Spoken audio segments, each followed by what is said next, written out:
വേദിയും മനുഷ്യ ജീവിതത്തിൽ ഇല്ല. എന്തുകൊണ്ടെന്നാൽ മനുഷ്യനെ സൃഷ്ടിച്ച എഞ്ചിനീയർ അല്ലാഹു സുബ്ഹാനഹു തആലയാണ്. ആ മനുഷ്യന്റെ ഇഹലോക പരലോക ജീവിത രീതികൾ എങ്ങനെ വേണമെന്ന് പഠിപ്പിച്ചു തന്നത് പ്രവാചകൻ മുഹമ്മദ് മുസ്തഫ സല്ലല്ലാഹു അലൈഹി വസല്ലം തങ്ങളാണ്.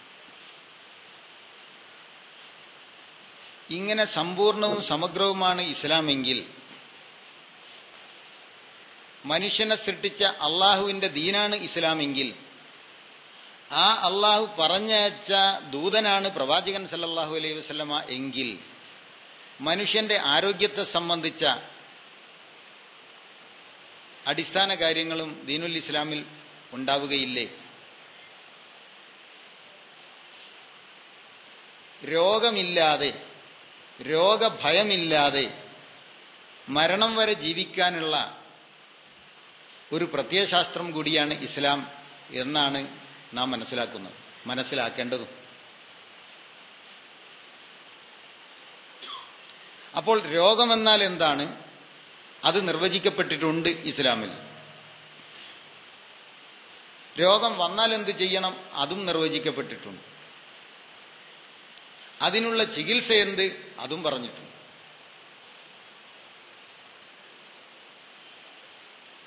പക്ഷേ വളരെ ദുഃഖകരമെന്ന് പറയട്ടെ, ഇസ്ലാമിലെ പല വശങ്ങളും വളരെ ആഴത്തിൽ പഠിക്കുകയും പഠിപ്പിച്ചുകൊണ്ടിരിക്കുകയും ചെയ്യുന്ന മുസ്ലിം സംഘടനകളും പണ്ഡിതന്മാരും ഇസ്ലാമിന്റെ ആരോഗ്യവശത്തെ സംബന്ധിച്ച് തീർത്തും അവഗണിച്ചു കളയുന്നു എന്നത് നമുക്കിന്ന് കാണാൻ കഴിയും. അതുകൊണ്ട് വിശ്വാസികൾ രണ്ട് അബദ്ധത്തിൽ ചെന്നുപെടുന്നു. ഒന്ന്, അവർ സ്വയം തന്നെ ഇസ്ലാമികമല്ലാത്ത, ഇസ്ലാമിന് ഇഷ്ടപ്പെടാത്ത ചികിത്സാ രീതികളിലേക്ക് മാറുന്നു. രണ്ട്, ഇവർ വഴി മുസ്ലിങ്ങളല്ലാത്ത ആളുകൾക്ക് രോഗചികിത്സക്ക് എന്താണ് ചെയ്യേണ്ടത് എന്ന് പ്രായോഗികമായി കാണിച്ചു കൊടുക്കാൻ സാധിക്കുന്നുമില്ല. നമ്മൾ പ്രസംഗിക്കുന്നു ഇസ്ലാം രക്ഷയാണ്, ഇസ്ലാമിൽ വന്നാൽ രക്ഷപ്പെടും. ഒരു പ്രമേഹ രോഗിയായ അമുസ്ലിം അല്ലെങ്കിൽ ഒരു പ്രഷർ രോഗിയായ അമുസ്ലിം സദസ്സിൽ നിന്ന് എഴുന്നേറ്റ് ചോദിക്കുകയാണ്, ഞാൻ മുസ്ലിം ആയിക്കൊള്ളാം, എന്റെ പ്രമേഹത്തിൽ നിന്ന് എനിക്ക് രക്ഷ കിട്ടുമോ? എന്റെ പ്രഷറിൽ നിന്ന് എനിക്ക് രക്ഷ കിട്ടുമോ? ഇസ്ലാം രക്ഷയുടെ മാർഗമാണ് എന്ന് നമ്മൾ പ്രസംഗിക്കുന്നുണ്ടല്ലോ. രക്ഷാമാർഗം ഒരു മനുഷ്യന് ആദ്യം കിട്ടേണ്ടത് ഭൂമിയിലാണ്. ഭൂമിയിൽ രക്ഷാമാർഗം കിട്ടാതെ, ഭൂമിയിൽ സ്വസ്ഥത ലഭിക്കാതെ പരലോകത്തിന്റെ കാര്യം അവനോട് പറഞ്ഞിട്ട് കാര്യമില്ല. അവന്റെ തലയിൽ അത് കയറില്ല. അതൊന്നും വേണ്ട. നമസ്കരിക്കാൻ കൈകെട്ടിയാൽ പോലും ഞാൻ ഗുളിക കഴിച്ചോ കഴിക്കണ്ടേ എന്ന് കഴിക്കണം, ഇത്തരം ചിന്തകളിലാണ് അവൻ. ഒരു കാൽമുട്ട് വേദനയുമായി നമസ്കരിക്കാൻ നിൽക്കുന്നവന് എങ്ങനെയാണ് സ്വസ്ഥമായിട്ട് അള്ളാഹുവിനോട് സംവദിക്കാൻ കഴിയുക? ഈ ഒരു സാഹചര്യം മനുഷ്യന് ഉണ്ടാവരുത് എന്ന് അള്ളാഹുവിനും പ്രവാചകനും നിർബന്ധമുണ്ട്. അതുകൊണ്ട് തന്നെ ജീവിതത്തിൽ ഏത് രീതിയിലായിരിക്കണം നാം മരണം വരെ അനുഷ്ഠിക്കേണ്ട കാര്യങ്ങൾ എന്തൊക്കെ എന്ന് ഇവർ രണ്ടുപേരും പറഞ്ഞു തന്നിട്ടുണ്ട്. അക്കാര്യം മാത്രം പരാമർശിക്കാതെ പോവുകയാണ്. എത്ര സുന്നത്തെടുക്കണമെന്ന് പറഞ്ഞാലും, എത്ര സുന്നത്തെടുക്കണമെന്ന് നമ്മൾ വാശി പിടിക്കുമ്പോഴും കൈ മേലോട്ട് തന്നെ കെട്ടണമെന്നും സുബഹിൽ കുനൂത്ത് വേണ്ടെന്നും 8 റക്അത്താണ് വേണ്ടതെന്നും വാശി പിടിച്ച് നമ്മൾ പറയുമ്പോഴും അത്താഴത്തിന് ഈത്തപ്പഴമാണ് കഴിക്കേണ്ടത് എന്ന് പറയാൻ കഴിയാതെ പോകുന്നത് എന്തുകൊണ്ട്? വയറ് നിറച്ച് 1/3 തിന്നാവൂ, വയറ് നിറച്ച് തിന്നരുത് എന്ന് ശക്തമായ ഒരു ക്യാമ്പയിൻ പ്രോഗ്രാം എന്തുകൊണ്ട് ഉണ്ടാക്കുന്നില്ല?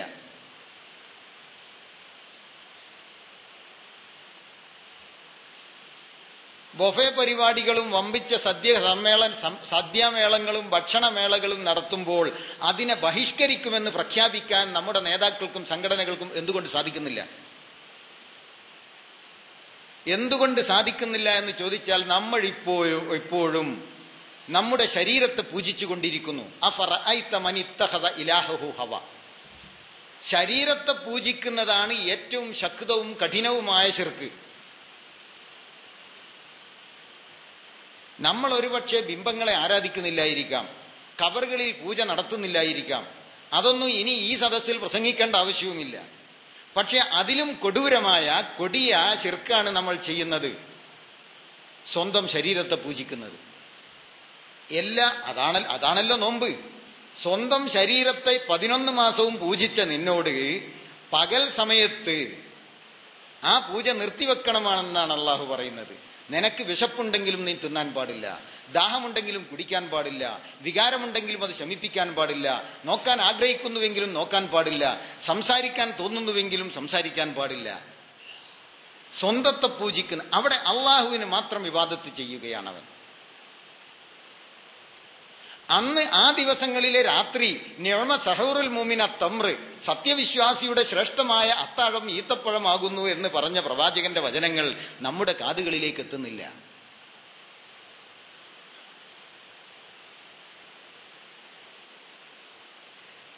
നോമ്പ് തുറക്കുമ്പോഴും 1/3 പാടുള്ളൂ. 1/3 സുലുസുല്ലി തആമിഹി സുലുസുല്ലി ശറാബിഹി സുലുസുല്ലി നഫ്സിഹി എന്ന ഹദീസ് റമളാനിലേക്ക് ബാധകമല്ല എന്നൊരു ഹദീസും വേറെ വന്നിട്ടില്ല. എന്തുകൊണ്ട് ഇത് ബാധിക്കുന്നില്ല? അപ്പോൾ നമ്മൾ ഭക്ഷണത്തെ പൂജിക്കുന്നുണ്ട്, നമ്മുടെ ജഡിക താല്പര്യങ്ങളെ പൂജിക്കുന്നുണ്ട്. ഈ പൂജയിൽ നിന്നുകൂടെ ആളുകളെ അടർത്തി മാറ്റുകയാണ് ദീനുൽ ഇസ്ലാം. അങ്ങനെ വരുമ്പോൾ ഇവിടെ ഇന്ന് നങ്കൂരമിട്ടിരിക്കുന്ന ഡോക്ടർമാർക്ക് തലശ്ശേരിയിൽ നിന്നും വീട്ടിലേക്ക് തിരിച്ചു പോകേണ്ടി വരും. ഇവിടുത്തെ ആശുപത്രികളിൽ പലതും പൂട്ടേണ്ടി വരും. മദീന മുനവ്വറയിൽ വന്ന ഈജിപ്ഷ്യൻ ഡോക്ടർ 6 മാസക്കാലം ഒരു രോഗിയെപ്പോലും കിട്ടാതെ കെട്ടിക്കിടന്നതിന് ശേഷം തിരിച്ചു പോകേണ്ടി വന്നത് ഈ ഭക്ഷണശീലം അവർ പാലിക്കുന്നു എന്ന് പഠിച്ചതുകൊണ്ടായിരുന്നു. തിരുമേനിയോട് അദ്ദേഹം ചോദിച്ചു, 6 മാസക്കാലം നിന്നിട്ടും 1,00,000-ന് മേലെ ആളുകളുള്ള ഈ രാജ്യത്ത് ഒരു രോഗി പോലും എന്റെ മുമ്പിൽ വരുന്നില്ല, ഒരാളെയും ഞാൻ കാണുന്നില്ല, അങ്ങയും വന്നില്ല, എന്തുകൊണ്ടാണിത്? തിരുമേനി പറഞ്ഞു, അതിന് കാരണമുണ്ട്. ഞങ്ങൾക്ക് രോഗം വരാനുള്ള സാധ്യത വളരെ കുറവാണ്. രോഗം വരില്ലെന്ന് തിരുമേനി പറഞ്ഞിട്ടില്ല, രോഗം വരാനുള്ള സാധ്യത വളരെ കുറവാണ്. അപ്പോൾ അദ്ദേഹം ചോദിച്ചു, നിങ്ങൾ സ്വർഗം, നരകം, മരണം, നിസ്കാരം, നോമ്പ് ഇങ്ങനെയൊക്കെയല്ലേ പറയുന്നത്, അവിടെ എന്ത് രോഗം വരാതിരിക്കുന്ന പ്രശ്നം എങ്ങനെ? തിരുമേനി പറഞ്ഞു, ഞങ്ങൾ വിശന്ന് തളർന്നെങ്കിലേ തിന്നുകയുള്ളൂ. ലാ നഅ്കുലു ഹത്താ നജുഅ. വിശപ്പ്, കൊടിയ വിശപ്പിലേക്ക് എത്തുന്നത് വരെ ഞങ്ങൾ തിന്നുകയില്ല. വിശപ്പ് എന്താണെന്ന് അറിയാത്തിടത്താണ് നമ്മളുള്ളത്. അങ്ങനെ തിന്നാൽ പോലും, അങ്ങനെ കൊടും വിശപ്പിലേക്ക് എത്തിയിട്ട് മഗ്രിബ് ബാങ്ക് കൊടുക്കുമ്പോൾ, അങ്ങനെ നമ്മളെ കൊടും വിശപ്പ് എത്തുന്നുണ്ടോന്ന് അറിയില്ല, പഴം കുഴച്ച് തിന്നാൽ വിശപ്പുണ്ടാവില്ല മഗ്രിബ് ആകുന്നവരെ. കൊടും വിശപ്പിലേക്ക് എത്തിയിട്ട് തിന്നുമ്പോൾ പോലും വിശപ്പ് ബാക്കിയിരിക്കെ ഭക്ഷണത്തളികയോട് ഞങ്ങൾ വിട പറയും. ഇതാണ് എന്റെ ശീലം, അതാണ് എന്റെ അനുയായികളിൽ ഞാൻ പഠിപ്പിച്ചുകൊണ്ടിരിക്കുന്നത്.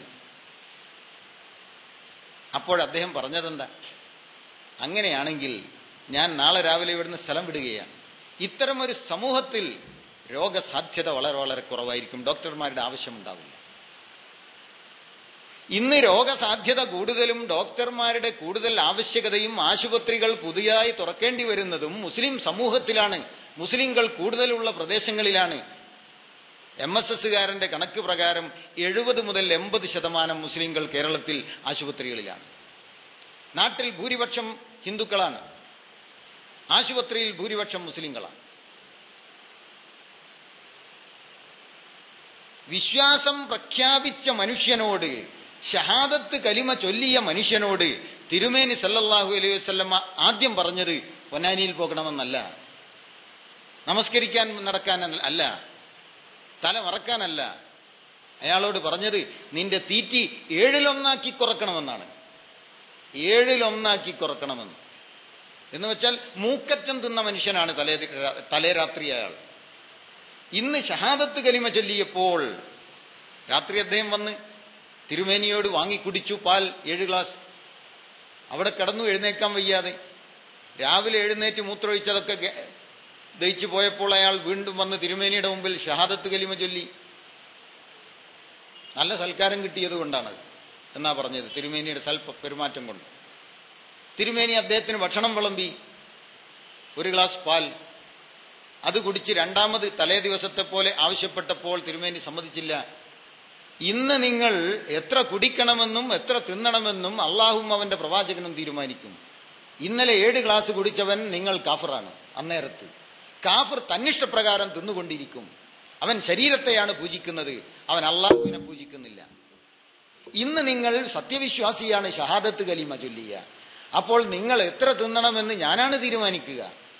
വിശ്വാസി 1 വയറിനുള്ളതേ കഴിക്കൂ, അവിശ്വാസി 7 വയറിനുള്ളത് കഴിക്കും. അങ്ങനെ 7 വയറിനുള്ളത് കഴിച്ചാൽ പ്രഷർ ഉണ്ടാകും, ഷുഗർ ഉണ്ടാകും, ഉരവേദനയുണ്ടാകും, കണ്ണട വെക്കേണ്ടി വരും, മുടി കൊഴിയും, എല്ലാ രോഗങ്ങളും ഉണ്ടാകും. അയാൾ രാജിവെച്ചില്ല, നമ്മൾ രാജിവെക്കും. അയാൾ പറഞ്ഞു അങ്ങനെയാണെങ്കിലും ഞാനിവിടെ കൂടിക്കൊള്ളാം. നിങ്ങൾ അറിയണം സഹോദരന്മാരെ, ലോകത്ത് വൈദ്യശാസ്ത്ര രംഗത്ത് വമ്പൻ പഠനങ്ങളും നിരീക്ഷണങ്ങളും ഗവേഷണങ്ങളും വിപ്ലവങ്ങളും നടന്നുകൊണ്ടിരിക്കുകയാണ്. ആ വിപ്ലവത്തിന്റെ നമ്മൾ അറിഞ്ഞാത്ത എത്രയോ വശങ്ങളുണ്ട്. നമ്മൾ അറിഞ്ഞ 2 സംഗതികൾ പറയാം. ഒന്ന്, ഏതാണ്ട് 400 കൊല്ലം മുമ്പ് മരുന്ന് ചികിത്സ, ഇന്നത്തെ മോഡേൺ മെഡിക്കൽ സയൻസ്, അലോപ്പതി, ആ ചികിത്സാ രംഗത്തുണ്ടായ വമ്പിച്ച വിപ്ലവമാണ് ഡോക്ടർ സാമുവൽ ഹാനിമാൻ നടപ്പാക്കിയ ഹോമിയോപ്പതി. ഈ മരുന്ന് കൊണ്ട് അയാൾ ആരായിരുന്നു? അയാൾ ജർമ്മനിയിലെ ഏറ്റവും ഉയർന്ന ശമ്പളം വാങ്ങുന്ന അലോപ്പതി ഡോക്ടറായിരുന്നു. തന്റെ കൈകൊണ്ട് ഇനിമേലിൽ ഈ മരുന്നുകൾ ഞാൻ കൊടുക്കുകയില്ല, അത്രയും മാരകമായ ഡ്രഗുകളാണത്. ഡ്രഗ് എന്ന് പറഞ്ഞാൽ മയക്കുമരുന്ന് എന്നാണ് അർത്ഥം. ഈ മയക്കുമരുന്ന് കൊണ്ട് ആളെ ചികിത്സിക്കുന്നത് ശരിയല്ല, അവന്റെ കരള് തകരും, കിഡ്നി പൊളിയും, തലച്ചോറിൽ ട്യൂമർ ഉണ്ടാകും എന്ന് മനസ്സിലാക്കിയ ഹാനിമാൻ ദോഷരഹിതമായ, ദോഷം കുറഞ്ഞൊരു മരുന്നാണ് ഹോമിയോപ്പതി എന്ന പേരിൽ കണ്ടുപിടിച്ചത്. അന്ന് മോഡേൺ മെഡിക്കൽ സയൻസിന്റെ വക്താക്കൾ ചെയ്യേണ്ടിയിരുന്നത് തങ്ങളുടെ മരുന്ന് ചികിത്സ നിർത്തി ഈ സാമുവൽ ഹാനിമാനിന്റെ ഹോമിയോ ചികിത്സയിലേക്ക് മാറേണ്ടിയിരുന്നു. കാരണം അത്രയും ജനങ്ങളെ അപകടത്തിൽ നിന്ന് രക്ഷിക്കാമായിരുന്നുവല്ലോ. പക്ഷെ അവരത് ചെയ്തില്ല. അവർ മരുന്ന് കമ്പനികളുടെ ശമ്പളം പറ്റുന്നവരായിരുന്നു. ആളുകൾക്ക് മാക്സിമം മരുന്ന് കൊടുത്ത് സമ്മാനങ്ങൾ വാങ്ങുകയും കമ്മീഷൻ പറ്റുകയും ചെയ്യാനുള്ള സൗകര്യം ഹോമിയോപ്പതിയിലൂടെ നഷ്ടപ്പെടും എന്നതുകൊണ്ട് ഇത് 2ആയി പിരിഞ്ഞു. പിന്നീട് ജർമ്മനി മുതൽ അമേരിക്ക വരെ വ്യാപിച്ച ഈ ഹോമിയോപ്പതിയെ ഇതേ വിഭാഗങ്ങൾ തന്നെ തകർത്ത് കളഞ്ഞു. ഇന്ന് ജർമ്മനിയിൽ ഹോമിയോ മരുന്നുണ്ടാക്കുന്നേ ഉള്ളൂ, അവിടെ ഡോക്ടർമാരില്ല. അമേരിക്കയിൽ പ്രചരിച്ച ഹോമിയോപ്പതിയും തകർന്ന് പോയി. പിന്നെയും മനുഷ്യത്വമുള്ള ഡോക്ടർമാർ ഉദയം ചെയ്തു. അങ്ങനെ 160 കൊല്ലം മുമ്പ് അമേരിക്കയിൽ ഉദയം കൊണ്ട ലോകം കണ്ട ഏറ്റവും വലിയ മനുഷ്യസ്നേഹികളിൽ ഒരാളായ ഡോക്ടറാണ് ഡോക്ടർ ഐസക് ജെന്നിങ്സ്. അയാൾ കണ്ടുപിടിച്ചു മരുന്നേ വേണ്ട. അദ്ദേഹം ഡോക്ടറാണല്ലോ. ആശുപത്രി പൂട്ടി, മനസ്സാക്ഷിയുള്ളത് കൊണ്ട്. ദൈവത്തിൽ അയാൾ വിശ്വസിച്ചിട്ടുണ്ടോ എന്ന് നമുക്കറിയില്ല. ദൈവത്തിൽ വിശ്വസിക്കുന്ന നമ്മളുടെ ഒരു ഡോക്ടർക്ക് ഇത് സാധിക്കുമോ എന്നും അറിയില്ല. ഈ മരുന്ന് കൊണ്ട് ഞാൻ ചികിത്സിക്കില്ല. ഈ ശരീരപ്രകൃതിയെ തകർത്തെറിയുന്ന മാരക വിഷമായതുകൊണ്ട് അതുകൊണ്ട് ചികിത്സ സാധ്യമല്ല. അദ്ദേഹം ആശുപത്രി പൂട്ടി പുതിയ ഗവേഷണ പഠനങ്ങൾ നടത്തിയപ്പോൾ അയാൾക്ക് മനസ്സിലായി. എന്ത് മനസ്സിലായി? അള്ളാഹുവും അവന്റെ പ്രവാചകൻ സല്ലല്ലാഹു അലൈഹി വസല്ലമയും പറഞ്ഞത് 100% ശരിയാണ് എന്ന്. ഇത് രണ്ടും അയാൾക്കറിഞ്ഞുകൂടാ. അയാൾക്ക് അള്ളാഹുവിനെയും പരിചയമില്ല, മുഹമ്മദ് മുസ്തഫ സല്ലല്ലാഹു അലൈഹി വസല്ലമയെയും പരിചയമില്ല. പക്ഷെ അദ്ദേഹം എഴുതി വെച്ച പുസ്തകം വായിച്ചാൽ അള്ളാഹും റസൂലും പറഞ്ഞ അത് അതേപടി എഴുതി വെച്ചതുപോലെ നമുക്ക് തോന്നും. അത് പഠിച്ച, അയാൾ എഴുതിയ അക്കാര്യം പഠിച്ച ഒരു മുസ്ലിം പണ്ഡിതൻ ലോകത്തിലില്ല എന്നതാണ് നമ്മുടെ ഏറ്റവും വലിയ സങ്കടം.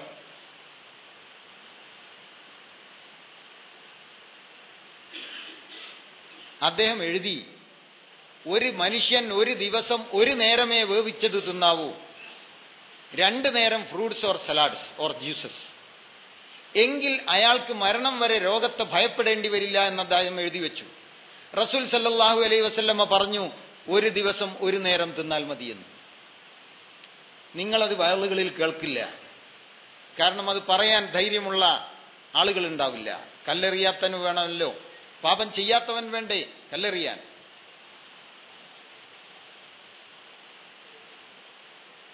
സ്വാമി വിവേകാനന്ദന്റെ മുമ്പിൽ ഒരു കുട്ടിയെയുമായി വന്നു ഒരമ്മ.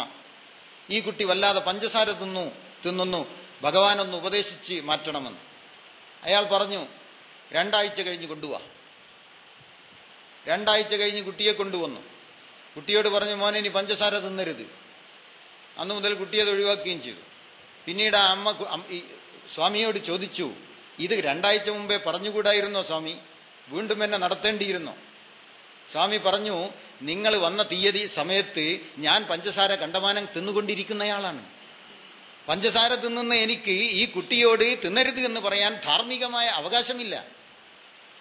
ഞാൻ 2 ആഴ്ച കൊണ്ട് പഞ്ചസാര തീറ്റി മാറ്റി, പിന്നെയാണ് ഞാൻ പറയുന്നത്. എന്നാലേ അതിന് ഫലമുണ്ടാകും.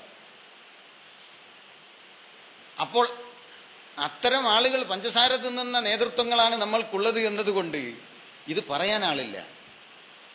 ആയിഷ റളിയല്ലാഹു അൻഹ ഒരു ദിവസം രണ്ടാമതും ഒരു പത്തിരി കഷ്ണം തിന്നുന്നത് കണ്ടപ്പോൾ തിരുമേനി ചോദിച്ചു, യാ ആയിഷ, ഒരു ദിവസം 2 നേരം ഭക്ഷണമോ? നമ്മളെ ഭാര്യമാരോട് ചോദിച്ചാൽ കുഴപ്പമില്ല, തിന്നാൻ കൊണ്ടിട്ട് കൊടുക്കുന്നുണ്ട് അവിടെ ഇഷ്ടം പോലെ. ഇത് വല്ലപ്പോഴും കൊടുത്തതിന്റെ ഒരു കഷ്ണം വീണ്ടും അവിടെ എവിടെയോ തിരികെ വെച്ചതെടുത്ത് രണ്ടാമതും തിന്നുന്നത് കണ്ടപ്പോഴാണ് തിരുമേനി ചോദിക്കുന്നത്. എല്ലാം സഹീഹ് ഹദീസാണ്, ഞാൻ എന്റെ സനദൊന്നും നോക്കണ്ടില്ല, നോക്കിക്കോ വേണമെങ്കിൽ. ഒരു ദിവസം 2 നേരം ഭക്ഷണമോ? ഒരു ദിവസം, ആയിഷ നീ മനസ്സിലാക്കണം, ഒരു ദിവസം 2 നേരം ഭക്ഷണം കഴിക്കൽ ധൂർത്തിൽപ്പെടും എന്നതിന് ശേഷം ഒരു ആയത്ത് മോദിക്കൊടുത്തു, ഇന്നല്ലാഹ ലാ യുഹിബ്ബുൽ മുസ്രിഫീൻ, അള്ളാഹു ധൂർത്തന്മാരെ ഇഷ്ടപ്പെടുകയില്ല. നമുക്കിത് പറയാൻ കഴിയില്ല, കാരണം നമ്മൾ അങ്ങനെ അല്ലല്ലോ. പക്ഷെ എന്നാലും നമ്മൾ മനസ്സിലാക്കേണ്ടതുണ്ട്, പറഞ്ഞു കൊടുക്കേണ്ടതുണ്ട്. വേവിച്ച ആഹാരത്തിന്റെ കാര്യമാണ് ഈ പറയുന്നത് എന്നാ മനസ്സിലാക്കുന്നത്. വേവിച്ച ആഹാരം 1 നേരം, വേവിക്കാത്തത് 2 or 3 നേരം ആയിക്കോട്ടെ. അതാണ് ജെന്നിങ്സ് അവിടെ പറയുന്നത്. അതാണ് 1400 കൊല്ലം മുമ്പ് റസൂൽ സല്ലല്ലാഹു അലൈഹി വസല്ലം പറയുന്നത്. ജെന്നിങ്സ് പറഞ്ഞു, അതിനു പുറമെ നിങ്ങൾ ആഴ്ചയിൽ 1 ദിവസം വെറും പച്ചവെള്ളം മാത്രം കുടിച്ച് കിടന്നാൽ കഴിഞ്ഞ ഒരാഴ്ച കൊണ്ടുള്ള രോഗങ്ങൾ എല്ലാം മാറും. വന്ന കൊളസ്ട്രോൾ കുറഞ്ഞു പോകും, കുറഞ്ഞ ഇൻസുലിൻ മേലോട്ട് കയറും, രൂപപ്പെട്ട കിഡ്നി സ്റ്റോൺ പുറത്തേക്ക് ചാടും, കൊഴിഞ്ഞു പോകുന്ന മുടികൾ പിടിച്ചു നിർത്തപ്പെടും, കുറഞ്ഞ കാഴ്ചകൾ വീണ്ടും പുനഃസ്ഥാപിക്കപ്പെടും. മാത്രവുമല്ല, അടുത്ത ഒരാഴ്ചക്ക് നിങ്ങൾക്ക് ഇമ്മ്യൂൺ സിസ്റ്റം ബൂസ്റ്റ് ചെയ്യപ്പെടും, നിങ്ങളുടെ പ്രതിരോധ ശേഷി വർദ്ധിക്കും. ഒരാഴ്ചയിൽ 1 ദിവസം പച്ചവെള്ളം മാത്രം കുടിച്ചിരിക്കാനാണ് അയാൾ പറഞ്ഞത്. വേണ്ട ജ്യൂസായാലും മതി. തിരുമേനി സല്ലല്ലാഹു അലൈഹി വസല്ലമ പറഞ്ഞതോ അതിനേക്കാൾ വലിയ പറച്ചില. ആഴ്ചയിൽ 2 ദിവസം തിന്നാതെ കിടക്കണം എന്നാ പറഞ്ഞത്, തിങ്കളാഴ്ചയും വ്യാഴാഴ്ചയും.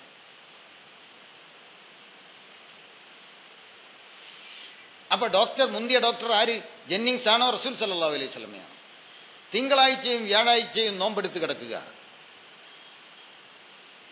നമ്മളോടത് പറഞ്ഞാലും ബുദ്ധിമുട്ടാണ്. തോൽപ്പിക്കുന്ന തീറ്റിയാണ് പകല്, രാത്രി. അള്ളാനെ റസൂലിനെ അങ്ങനെ വെറുതെ വിട്ടാൽ പറ്റില്ലല്ലോ.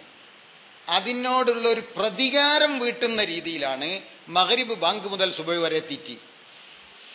ഞങ്ങളെ നാട്ടിലത്തെ കഥ ഞാൻ പറഞ്ഞു, നിങ്ങളുടേത് പിന്നെ പറയേണ്ടതില്ലല്ലോ. പണ്ടേ പ്രസിദ്ധരാണ് അക്കാര്യത്തിൽ. എല്ലാ പുയ്യാപ്പിളമാരും അന്ന് തന്നെ ഇറങ്ങണമെന്ന് നിർബന്ധവുമാണ്. അവരൊക്കെ പെരുന്നാളിന് ഇറങ്ങിക്കോട്ടെ, അതിനൊരു ദിവസം ഉണ്ടല്ലോ. തിരുമേനി പറഞ്ഞു, അങ്ങനെ നോമ്പെടുക്കുമ്പോൾ രാത്രി എന്ത് തിന്നണമെന്നും പറഞ്ഞിട്ടുണ്ട്. അത്താഴത്തിന് ഈത്തപ്പഴം, നിഅമ സഹൂറുൽ മൂമിന തംർ, വിശ്വാസിയുടെ ശ്രേഷ്ഠമായ അത്താഴം ഈത്തപ്പഴമാകുന്നു. ചോദ്യങ്ങൾക്ക് ഞാൻ സമയം തരാം. അത് കിട്ടാത്തവൻ വേറെന്തോ തിന്നോട്ടെ, കുഴപ്പമൊന്നുമില്ല. സുന്നത്ത് നോമ്പിന് തിന്നില്ലെങ്കിലും കുഴപ്പമില്ല. ഒരണക്കക്കാരക്കെങ്കിലും തിന്നോളൂ, 1 ഗ്ലാസ് പച്ചവെള്ളമെങ്കിലും കുടിച്ചോളൂ, ഇതിൽ അത്താഴത്തിൽ ബർക്കത്തുണ്ട് എന്നൊക്കെ ഹദീസുണ്ട്. ഞാൻ പല സംഘടനകളും ഈ റമളാനിൽ ഇറക്കിയ നോട്ടീസുകളിലൊക്കെ നോക്കി, അത്താഴത്തിൽ ബർക്കത്തുണ്ടെന്നുള്ള ഹദീസ് ഉദ്ധരിക്കുന്നുണ്ട്. അത്താഴം എന്താണെന്ന് ഒരുത്തനും ഉദ്ധരിച്ചിട്ടില്ല. അപ്പൊ വായിക്കുന്ന വിചാരിക്കും നന്നായിട്ട് അടിച്ചുപൊളി തിന്നാൻ തന്നെയാണ് ഈ പറയുന്നത്, അത്താഴം എന്നൊക്കെ കൂടി കേൾക്കുമ്പോഴേ.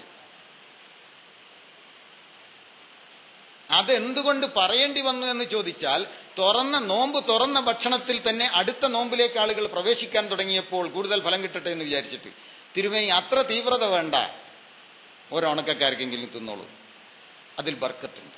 ബർക്കത്ത് എന്താ? സുബൈക്ക് പള്ളിയിലെങ്കിലും എത്തിക്കിട്ടുന്നൊരു ബർക്കത്തും ഉണ്ടല്ലോ, അല്ലെങ്കിൽ ആരെയും പള്ളി കാണൂല.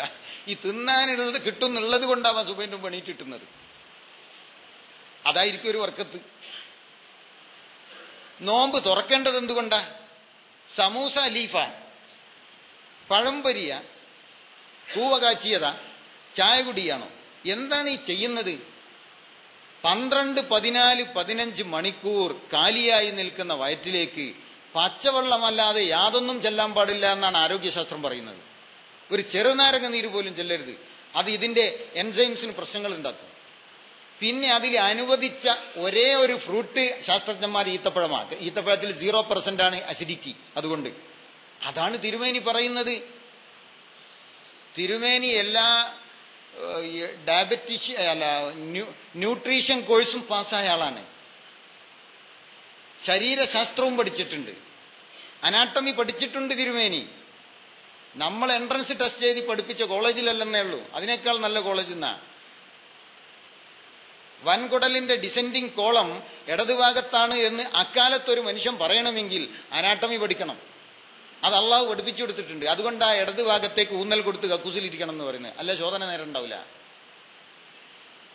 വേറെയുണ്ട് പറയാൻ, അതിന് നമുക്ക് സമയമല്ല. അപ്പൊ തിരുമേനി പറഞ്ഞു, നോമ്പ് തുറക്കാൻ പച്ചവെള്ളം, ഈത്തപ്പഴം രണ്ടുമാകാം, അല്ലെങ്കിൽ ഏതെങ്കിലും ഒന്ന്. പിന്നെ ഒന്നും തിന്നരുത് എന്ന് പറയാത്തത് കൊണ്ട് എന്തെങ്കിലും ഒരു തീറ്റി ആയിക്കോട്ടെ, ഒരൊറ്റ തീറ്റി. മഗ്‌രിബ് ബാങ്ക് കൊടുക്കുമ്പോൾ ഈത്തപ്പഴവും പച്ചവെള്ളവും. ബാക്കി നോമ്പ് തുറക്കാൻ സാധനം കൊണ്ടുവെക്കരുത്. വത്തക്ക, പഴംപൊരി, അങ്ങനെയുള്ള സാധനങ്ങളൊന്നും പള്ളി വെക്കണ്ട. ഈത്തപ്പഴവും പച്ചവെള്ളവും മതി. അതാണല്ലോ സുന്നത്ത്. അത് ശരീരശാസ്ത്രം അങ്ങനെ പഠിപ്പിക്കുന്നുമുണ്ട്. ആ നേരത്ത് എല്ലാം കൂടെ കയറ്റരുത് വയറ്റിലേക്ക്. മാത്രവുമല്ല, ഈത്തപ്പഴത്തെ ദഹിപ്പിക്കാൻ ഒരു ദഹനരസം, തരിക്കഞ്ഞി ദഹിപ്പിക്കാൻ വേറെ ദഹനരസം, പപ്സ് ദഹിപ്പിക്കാൻ വേറെ ഒന്ന്, ഇങ്ങനെ പലതിനെയും ദഹിപ്പിക്കാൻ പല ദഹനരസങ്ങൾ ഇറങ്ങുമ്പോൾ വയറാകെ പ്രയാസത്തിലാകും. ഇത്രയും നേരം തിന്നാതെ കിടക്കുന്ന ഒരു വയറുമാണിത്. ഇത് വിശപ്പ് കൊണ്ടല്ല തിന്നുന്നത്, ആർത്തി കൊണ്ടാണ്. ആർത്തി പൈശാചികമാണ്. വളരെ ലളിതമായ ഒരു ഇത് കഴിച്ചതിന് ശേഷം, ഈ മഗ്‌രിബ് നിസ്കാരത്തിന് ശേഷം ഇശാക്ക് മുമ്പ് ലളിതമായ ഒരു പത്തിരിയോ കഞ്ഞിയോ കുറച്ചായിക്കോട്ടെ. അതൊക്കെ തൂക്കിക്കൊല്ലാൻ കൊണ്ടുപോകുന്നവൻ തിന്നുന്ന പോലെ തിന്നേണ്ട ആവശ്യമൊന്നുമില്ല. പിന്നെ തറാവി നമസ്കാരം കഴിഞ്ഞിട്ട് വന്നിട്ട് 1-2 ഗ്ലാസ് പച്ചവെള്ളം കുടിച്ച് കിടന്നേച്ചാൽ മതി. അതുകൊണ്ട് ഒരാളും മയ്യത്താൻ പോകുന്നില്ല. ആ നോമ്പ് വളരെ ഭംഗിയായി നടക്കും. എന്ന് മാത്രവുമല്ല, റമളാൻ കഴിയുമ്പോഴേക്കും നിങ്ങളുടെ സർവ്വരോഗങ്ങളും സുഖപ്പെട്ടിരിക്കും ഇതിനില്ല. ആഴ്ചയിൽ തിങ്കൾ വ്യാഴം ഇങ്ങനെ നോമ്പെടുത്താൽ തിങ്കൾ വ്യാഴം എന്നീ 2 ദിവസം കൊണ്ട് ശുദ്ധീകരണ പ്രക്രിയകൾ ബോഡി നടത്തും. അപ്പോൾ പിന്നീട് അയാൾക്ക് രോഗങ്ങളിൽ നിന്ന് നിർമോചനം. പിന്നീട് ഈ ഡോക്ടർ ജെന്നിങ്സ് പറയുകയാണ്, ചന്ദ്രമാസം 14, 15, 16 നോമ്പെടുക്കണം എന്നാണ്. അതെന്താ കാര്യം? ചന്ദ്രൻ പൂർണ്ണതയിൽ വരാൻ സാധ്യതയുള്ള 3 ദിവസങ്ങളാണത്. ചില മാസങ്ങളിൽ ചന്ദ്രൻ 14 പൂർണ്ണത, ചില മാസങ്ങളിൽ 15 ചിലപ്പോൾ 16 13 വരില്ല, 17 വരില്ല. അതുകൊണ്ട് ഈ 3 ദിവസം ചന്ദ്രന്റെ മാക്സിമം ആകർഷണം കൊണ്ട് ഭൂമിയിലെ ജലങ്ങളെല്ലാം മേലോട്ട് കയറും, ഹൈ ടൈഡ് ഉണ്ടാകും, വലിയേറ്റം. ആ നേരത്ത് മനുഷ്യ ശരീരത്തിൽ രക്തത്തിന്റെ ഒഴുക്ക് വർദ്ധിക്കും. അപ്പോൾ രോഗശമനം തനിയെ നടക്കും. ചന്ദ്രനെ കൊണ്ട് അല്ലാഹു രോഗം സുഖപ്പെടുത്തിക്കൊണ്ടിരിക്കുകയാണ്. ആ ദിവസം നിങ്ങൾ നോമ്പുകൂടെ എടുത്താൽ, തിന്നാതെ കിടന്നാൽ ഇരട്ടി ഫലമുണ്ട്. ഉപവാസം കൊണ്ടുള്ള രോഗശമനവും വയറ് കാലിയാകുമ്പോഴുള്ള രോഗശമനവും ഈ ചന്ദ്രനെ കൊണ്ടുള്ള രോഗശമനവും. അതുകൊണ്ട് ആ 3 ദിവസം മാസത്തിൽ തിന്നാതെ കിടക്കണം എന്ന് ഡോക്ടർ ജെന്നിങ്സ് പറഞ്ഞു. തിരുമേനി സല്ലല്ലാഹു അലൈഹി വസല്ലമയുടെ 3 വസിയ്യത്തുകളിൽ ഒന്ന്, മാസത്തിലെ 3 നോമ്പ് നിങ്ങൾ ഒഴിവാക്കരുതേ എന്നാണ്. നമുക്ക് ദിവസം തന്നെ എന്താണെന്നറിയണ്ടേ ഇനി 3? ഞാനൊരു സഹോദരനോട് പറഞ്ഞു, സുഹൃത്തെ, അത്താഴത്തിന് ഈത്തപ്പഴം കഴിക്കൽ സുന്നത്തുണ്ട്, അതുകൊണ്ടാണ് നോമ്പ് ആരംഭിക്കേണ്ടത്. ഞാൻ വർഷങ്ങളായി അങ്ങനെയാണ്, വളരെ സുഖമാണ്. എൻ്റെ കുട്ടികൾ കോളേജിലും സ്കൂളിലും ഒക്കെ പോകുമ്പോൾ അത്താഴത്തിന് ഈത്തപ്പഴം കഴിച്ചു പോയാൽ അന്ന് വളരെ ഉറക്കം തൂങ്ങാതെ കിടക്കും. ചിലപ്പോഴവർ ചോറ് തിന്നാൽ ഉറങ്ങും ക്ലാസ്സിൽ നിന്ന്. അങ്ങനെ ഉണ്ടോ ഹദീസ്? അയാൾ ചോദിച്ചു. സഹീഹാണോ? സഹീഹാണ്. സനദുണ്ടോ? സനദുണ്ട്. ഒരാഴ്ച കഴിഞ്ഞപ്പോൾ അയാളെ കണ്ടു. അയാൾ പറഞ്ഞു, ഞാൻ ആ സുന്നത്ത് നടപ്പാക്കാൻ തുടങ്ങി. സ്വാഭാവികമായും ഞാൻ ചോദിച്ചു, അപ്പോൾ മറ്റ് ഭക്ഷണമൊക്കെ ഒഴിവാക്കി അത്താഴത്തിന് ഈത്തപ്പഴം മാത്രം കഴിച്ച് നോമ്പെടുത്തപ്പോൾ പകലുള്ള അനുഭവം എന്താണ്? അപ്പൊ അദ്ദേഹം ഉടൻ പറഞ്ഞു, അതിന് പഴയതിങ്ങ് ഒഴിവാക്കിയിട്ട് വേണ്ടേ, പഴയതൊക്കെ അവിടെ ഉണ്ട്. ഇപ്പൊ നബിക്കും വേണ്ടി 1 കിലോ ഈത്തപ്പഴം കൂടി തിന്നുകയാണ് മറ്റതിന്റെ മേലെ. പഴം കുഴച്ച് കോൺക്രീറ്റ് ചെയ്തതിന്റെ മേലേക്കാണ് പിന്നെ ഈത്തപ്പഴം കൊടുത്തത്. അപ്പൊ ഈ ഹദീസ് അവനോട് പറയേണ്ടിയിരുന്നില്ല എന്നാ പിന്നെ തോന്നുന്നത്.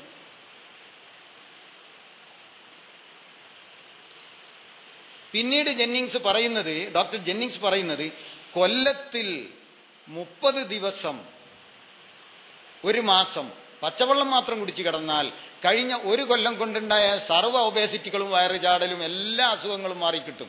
ഇനി 1 കൊല്ലത്തേക്ക് നിങ്ങൾക്ക് രോഗം ഉണ്ടാവില്ല. മൻ സാമ റമളാന ഈമാനം വഹ്തിസാബൻ ഗുഫിറ ലഹു മാ തഖദ്ദമ മിൻ ദംബിഹി. ഈമാനോടുകൂടി ദൈവത്തിൽ അള്ളാഹുവിലും പ്രവാചകനും അടിയുറച്ച് വിശ്വസിച്ചുകൊണ്ട് ഒരാൾ ഇതുകൊണ്ട് എനിക്ക് ഗുണം കിട്ടും, എഹ്തിസാബൻ, എന്റെ കൊളസ്ട്രോൾ കുറയും, എന്റെ മറ്റേയൊക്കെ നിങ്ങൾക്ക് ഏതായാലും വിചാരം ഉണ്ടല്ലോ, പുറമെ അഡീഷണലേ ഞാൻ പറയുന്നുള്ളൂ കേട്ടോ, മറ്റൊന്നും എതിർത്തില്ല.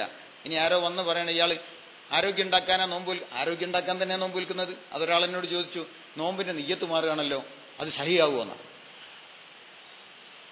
അപ്പൊ ആരോഗ്യം ഉണ്ടാകാൻ പാടില്ല എന്നാ ഇസ്ലാമിൽ.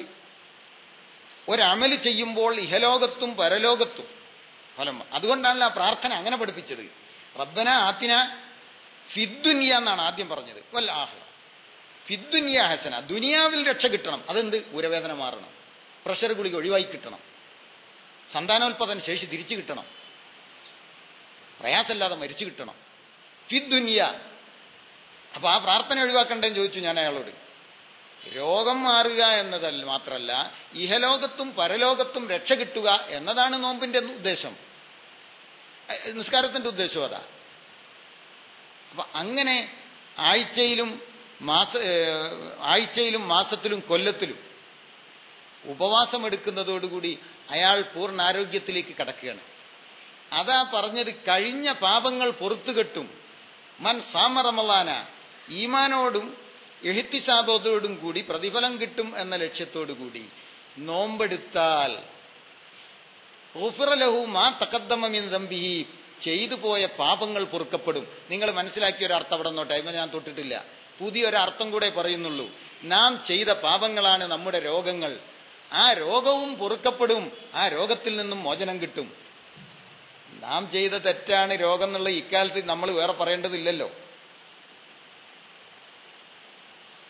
ആളുകൾ അനങ്ങുന്നില്ല. അപ്പൊ നിങ്ങൾ അനങ്ങാൻ ചിട്ടാണ്. അപ്പൊ ഡോക്ടർ പറയും നടക്കാൻ പറയും.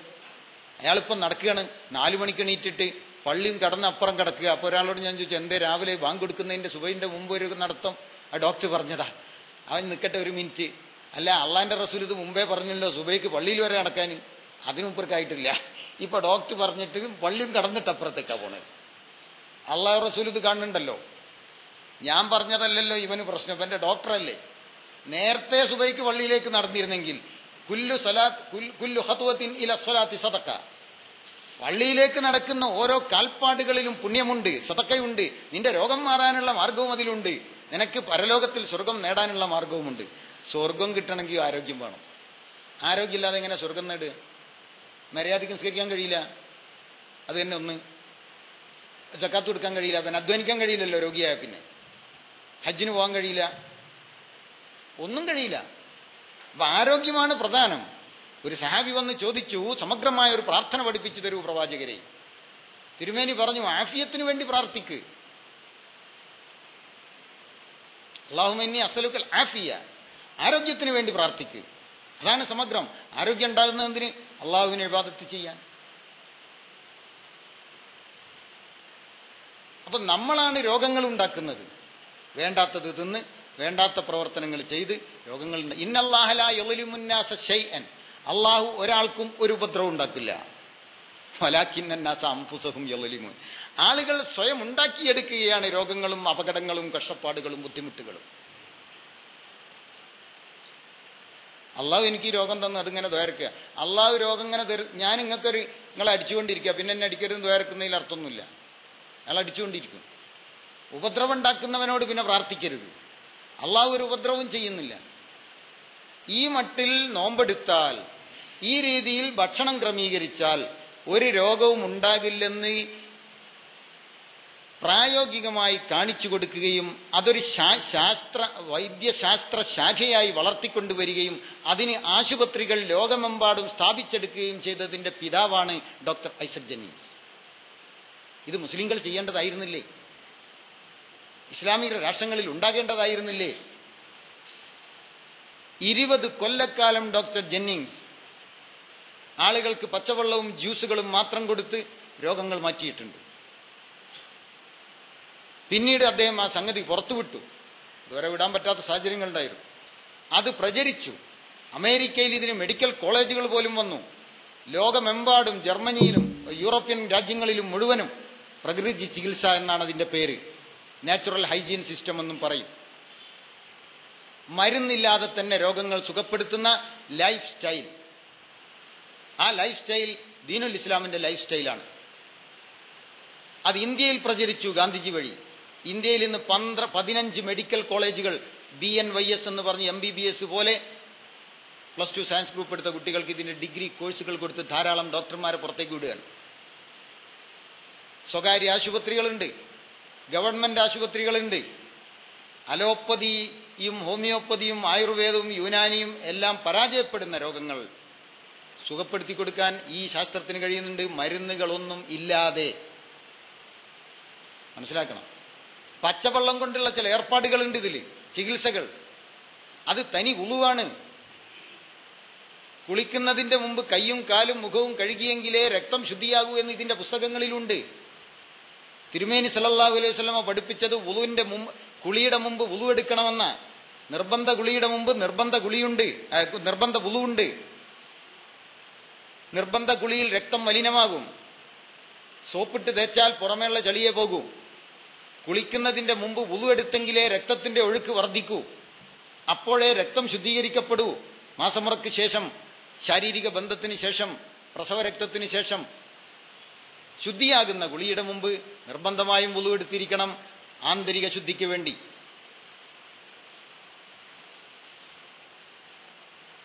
അങ്ങനെ എല്ലാം വെള്ളവസ്ത്രം, വെയിൽ കൊള്ളൽ. വെള്ളവസ്ത്രം, അറബികൾ ഇപ്പോഴും ആ സംസ്കാരമുണ്ട്. വെള്ളവസ്ത്രം ധരിക്കുന്നവന് സൂര്യപ്രകാശത്തിൽ നിന്നുള്ള ഗുണം കൂടുതൽ ലഭിച്ചുകൊണ്ടിരിക്കും എന്നാ പറയുന്നത്. അത് സുന്നത്തായി നിശ്ചയിക്കപ്പെട്ടിട്ടുണ്ട്.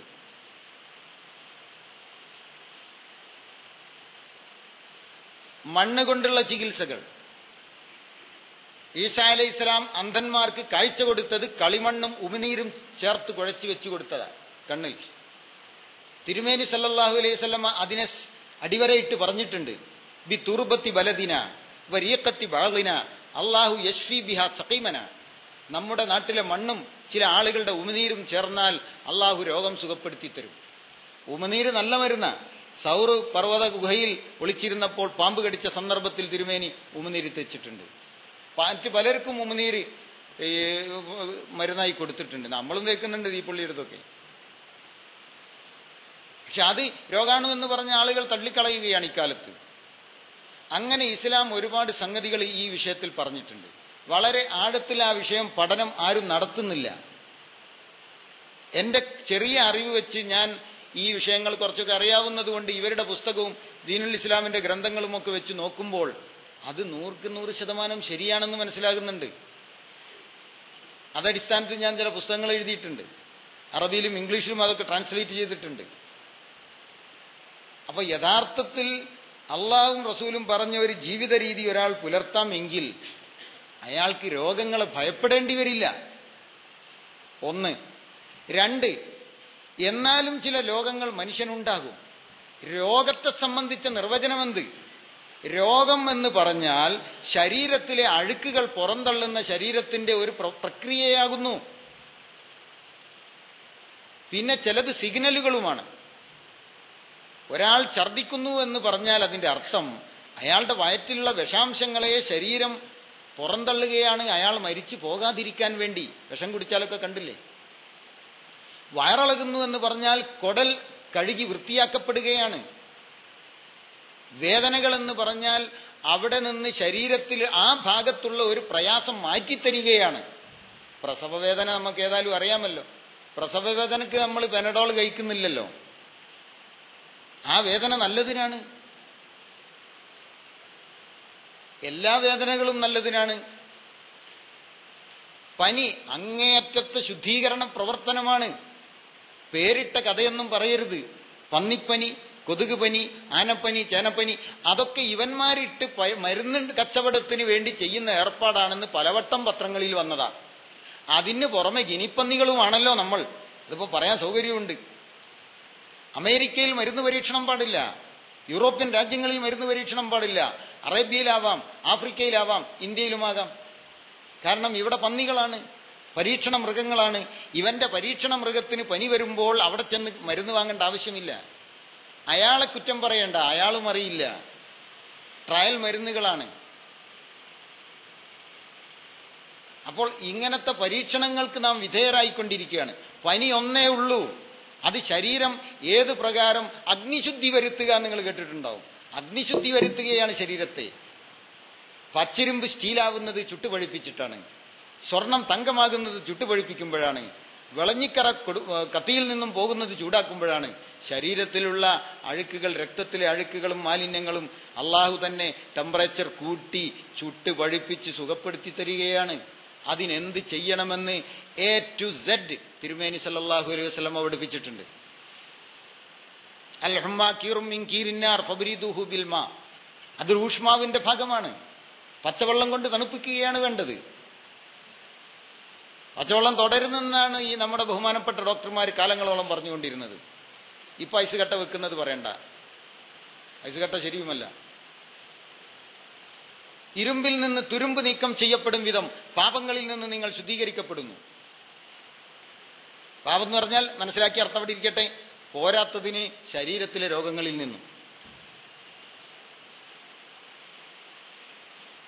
ഒരാൾക്ക് പനിച്ചാൽ എത്ര ദിവസം വരെ പനി നീണ്ടു നിൽക്കും?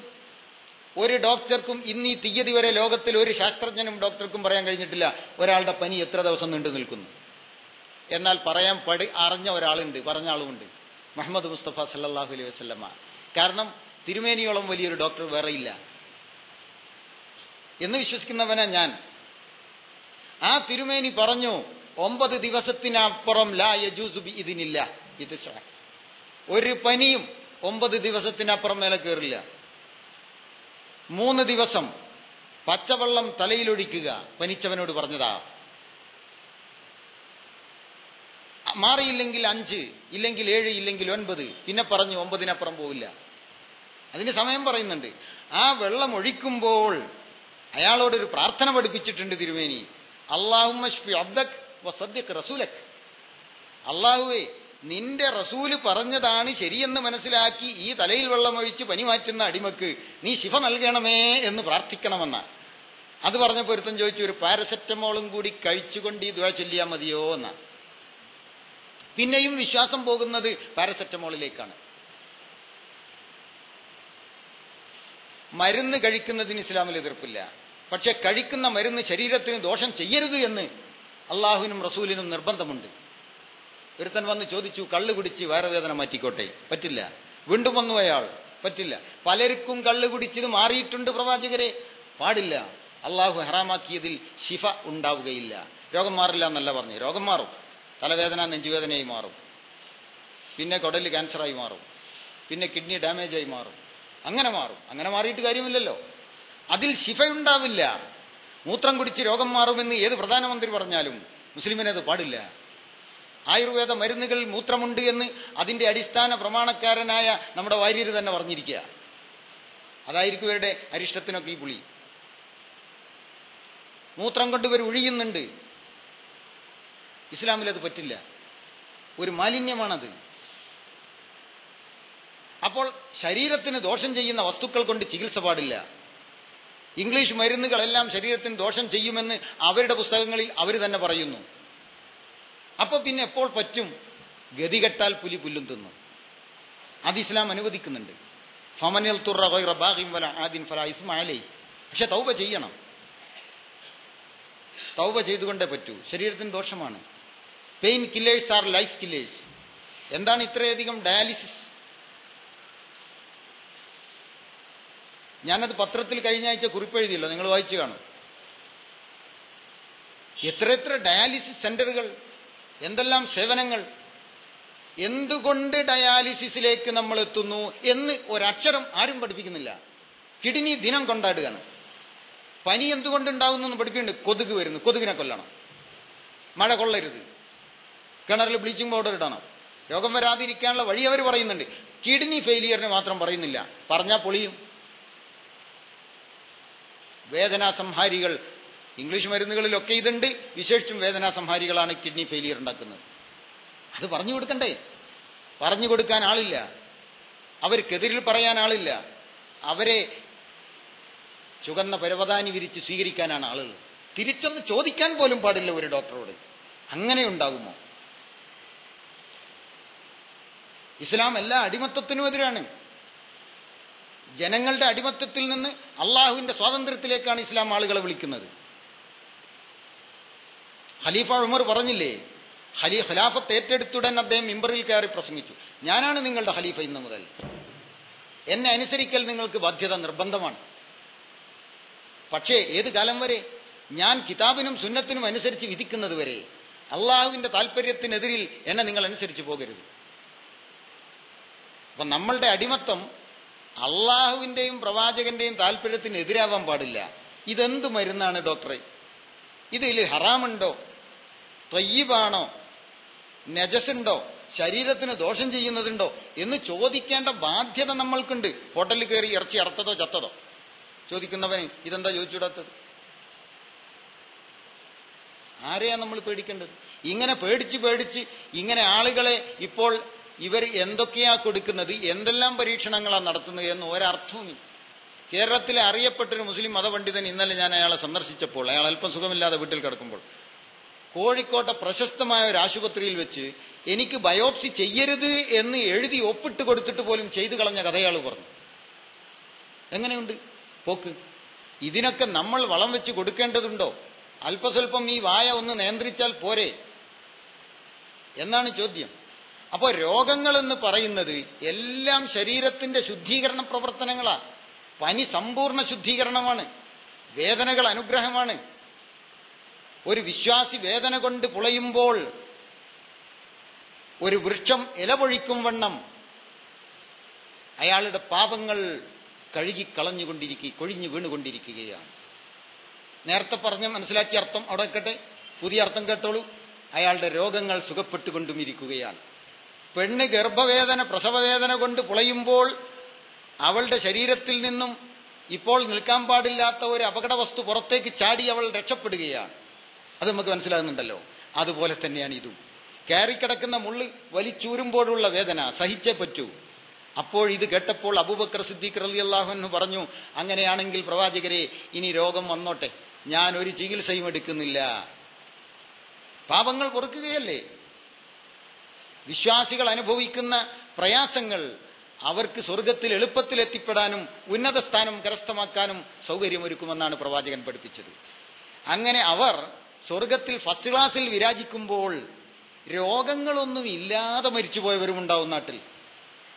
അവർക്ക് 10ാം ക്ലാസ് ആയിരിക്കും, താഴെ ക്ലാസ് ആയിരിക്കും കൊടുത്തത്, 3rd ക്ലാസ്. അപ്പം ഇവര് അള്ളാഹുവിന്റെ അടുത്തൊരു നിവേദനം, ഞങ്ങളെ ഒന്നുകൂടി ഭൂമിയിലേക്ക് പറഞ്ഞേക്കണം. എന്തിനാണോ? ഞങ്ങൾ ശരീരത്തിൽ രോഗങ്ങൾ ഉണ്ടാക്കട്ടെ പോയിട്ട്, എന്നിട്ട് സഹിച്ചും ക്ഷമിച്ചും നിൽക്കട്ടെ, തവക്കുലാക്കട്ടെ, എന്നിട്ട് ഞങ്ങൾ അങ്ങനെ മരിച്ചാൽ അവർക്ക് കിട്ടിയ അനുഗ്രഹം ഞങ്ങൾക്കും കിട്ടുമല്ലോ എന്ന്. കണ്ടോ? തിരുമേനി എല്ലാ കിട്ടിയ സന്ദർഭങ്ങളിലെല്ലാം രോഗികളെ ശുശ്രൂഷിക്കാൻ പോയി. ഇയാദത്തുൽ മരീൽ, സന്ദർശനം എന്ന് മലയാളത്തിൽ അർത്ഥം പറയുന്നുണ്ടെങ്കിലും സംഭവം അത് ഇയാദയാണ്, ശുശ്രൂഷയാണ്. ഡോക്ടറുടെ ശുശ്രൂഷ നമുക്ക് മനസ്സിലാവും, നേഴ്സിന്റെ ശുശ്രൂഷ മനസ്സിലാവും. നമ്മൾ പോയി അയാളുടെ അടുത്തിരുന്ന് അയാൾക്ക് ജീവിതത്തിന്റെ പ്രതീക്ഷകൾ കൊടുക്കുക, നല്ല വാക്കുകൾ പറയുക, തലോടുക, അയാൾക്ക് വേണ്ടി പ്രാർത്ഥിക്കുക. അല്ലാതെ ഇതേ കിടപ്പ് കിടന്ന എന്റെ വാപ്പയും മരിച്ചത് എന്ന് പറഞ്ഞാൽ അങ്ങനത്തവൻ അങ്ങോട്ട് പോവണ്ട എന്നും പറഞ്ഞിട്ടുണ്ട്. അങ്ങനെ ചെയ്യുക, അതാണ് ഇയാദ, ശുശ്രൂഷ. അങ്ങനെ രോഗികളെ ശുശ്രൂഷിച്ച് അവർക്ക് വേണ്ടി പ്രാർത്ഥിച്ച് തലോടി തിരിച്ചു പോരുമ്പോൾ തിരുമേനി സല്ലല്ലാഹു അലൈഹി വസല്ലമ സർവ്വ രോഗികളോടും പറയുമായിരുന്നു, ലാ ബഅസ തഹൂറുൻ ഇൻഷാ അല്ലാഹ്. സാരമില്ല, ഇതൊരു ശുദ്ധീകരണമാകുന്നു ദൈവാനുഗ്രഹത്താൽ. ഞാൻ അതിന്റെ മലയാള തർജ്ജമ പ്രാർത്ഥന ഇവിടെ ബുക്ക് കാണും, എടുത്ത് നിങ്ങൾ നോക്ക് മലയാളത്തിൽ എന്താ എഴുതിയത്. സാരമില്ല, ഉടൻ സുഖപ്പെട്ടുകൊള്ളുന്ന അർത്ഥം എഴുതുന്നത്. അങ്ങനെ അതിനവർ അർത്ഥമല്ല. പക്ഷെ അങ്ങനെ അർത്ഥം എഴുതേണ്ടി വന്നതെന്ത്? മുസ്ലിം പണ്ഡിതന്മാർ, അവർക്ക് പ്രകൃതി ചികിത്സാശാസ്ത്രം മനസ്സിലായില്ല, ആരോഗ്യശാസ്ത്രം എന്താണെന്ന് മനസ്സിലായില്ല, തിരുമേനി പറഞ്ഞതിന്റെ അർത്ഥം എന്താണെന്ന് മനസ്സിലായില്ല. അതിന്റെ കുഴപ്പമാണ്. സുഖപ്പെട്ടുകൊള്ളുന്നെങ്കിലും പറയല്ല, രക്ഷല്ല. എല്ലാ രോഗങ്ങളും ശുദ്ധീകരണങ്ങളാകുന്നു എന്നാ തിരുമേനി പറയുന്നു. അത് കേൾക്കുന്ന സത്യവിശ്വാസിക്ക് രോഗം പ്രശ്നമേ ആവില്ല. അവന്റെ പാപങ്ങൾ പൊറുക്കപ്പെടും, അവന്റെ ശരീരം ആരോഗ്യത്തിലേക്ക് വരും. ഇത് അള്ളാഹുവിന്റെ അടുത്തേക്ക് എളുപ്പത്തിൽ സ്വർഗത്തിലെത്താനുള്ള സൗകര്യമാണ്. സഹിച്ചും ക്ഷമിച്ചും കിടന്നാൽ മതി.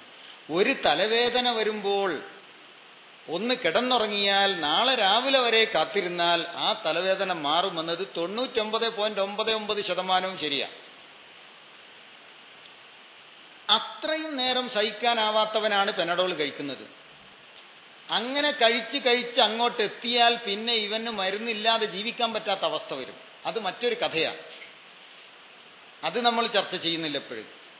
പക്ഷേ രോഗങ്ങളിൽ നിന്നും മരുന്നുകളിൽ നിന്നും രക്ഷപ്പെട്ട് നിൽക്കാൻ നമുക്ക് സാധിക്കും, വേണമെന്ന് വെച്ചാൽ.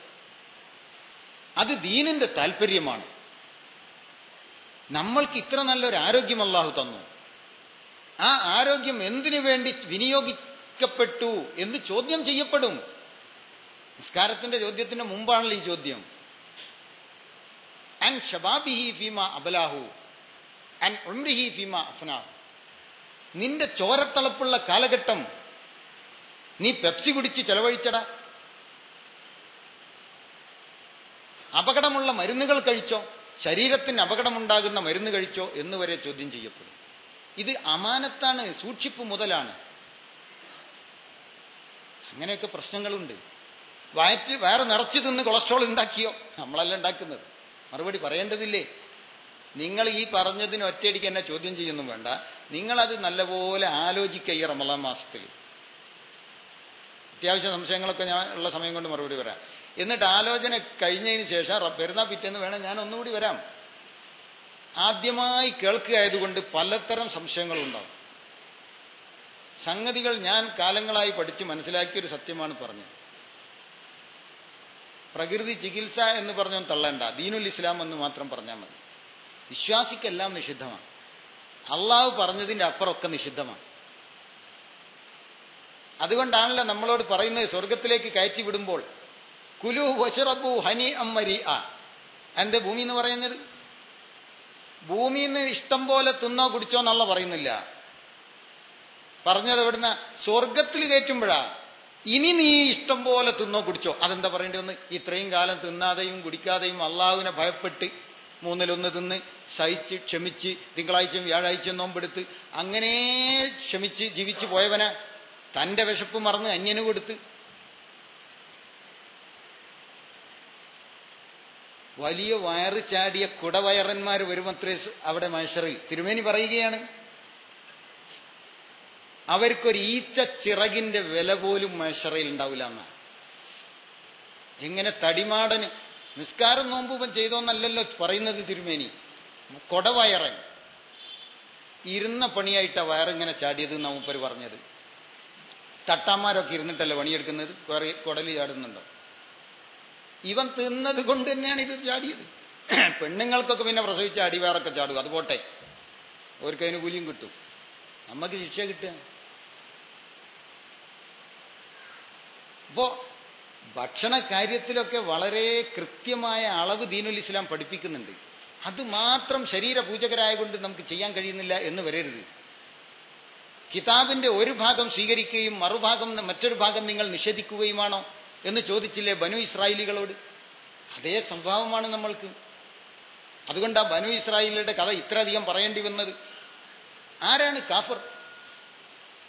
കാഫിർ എവിടെ? കാഫിറിനെ അങ്ങോട്ട് ചൂണ്ടിക്കാട്ടുക നമ്മൾ. കാഫിർ ഇവിടെയുണ്ട്. വല്ലദീന കഫറു. കാഫിർ ആരാണെന്ന് അള്ളാഹു പറയുന്നുണ്ടല്ലോ. യതമത്തഊന, ആർഭാട ജീവിതം നയിക്കും. പുതിയ പുതിയ കാറുകൾ. ഇവന് പഴയ കാറുണ്ട് എങ്കിലും പുതിയൊരു ഓഫറാ. വീട് എത്ര പുതുക്കി പണിതാലും മതിയാവുന്നില്ല. എത്ര ഡ്രസ്സ് വാങ്ങിയാലും തികയില്ല. പെരുന്നാളിന് പുതിയത് വാങ്ങണമെന്ന് ഒരു കിതാബിൽ ഞാൻ കണ്ടിട്ടില്ല. ഉള്ളതിൽ പുതിയത് ധരിക്കണമെന്നേ ഉള്ളൂ. കാഫർ ആരാണെന്ന് അല്ലാഹു പറയുന്നു, യതമത്തഊന, ആർഭാട ജീവിതം നയിക്കുന്നവരാണ്. വാ യഅ്കുലൂന, അവർ തിന്നുകൊണ്ടിരിക്കും. കമാ തഅ്കുലുൽ അൻആം, കന്നാലികൾ തിന്നുന്നത് പോലെ. രാത്രിയും പുല്ലൂട്ടയിലേക്ക് പുല്ലിട്ട് കൊടുക്കുകയാണല്ലോ പശുവിന്.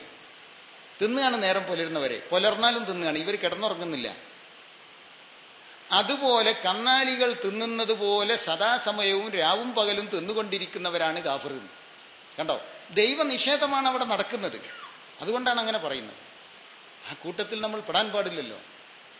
രോഗഭയമില്ലാതെ, ഗൗരവമായ രോഗങ്ങളൊന്നുമില്ലാതെ സുഖമായി ജീവിക്കാനുള്ള തൗഫീക്കിന് വേണ്ടിയാണ് നമ്മൾ പ്രവർത്തിക്കേണ്ടത്. ആ തൗഫീക്ക് അള്ളാഹു നമുക്കേവർക്കും നൽകി അനുഗ്രഹിക്കുമാറാകട്ടെ എന്ന് ഞാൻ ആത്മാർത്ഥമായി പ്രാർത്ഥിക്കുകയാണ്. ഇനി നിങ്ങളുടെ സംശയങ്ങളാണ്.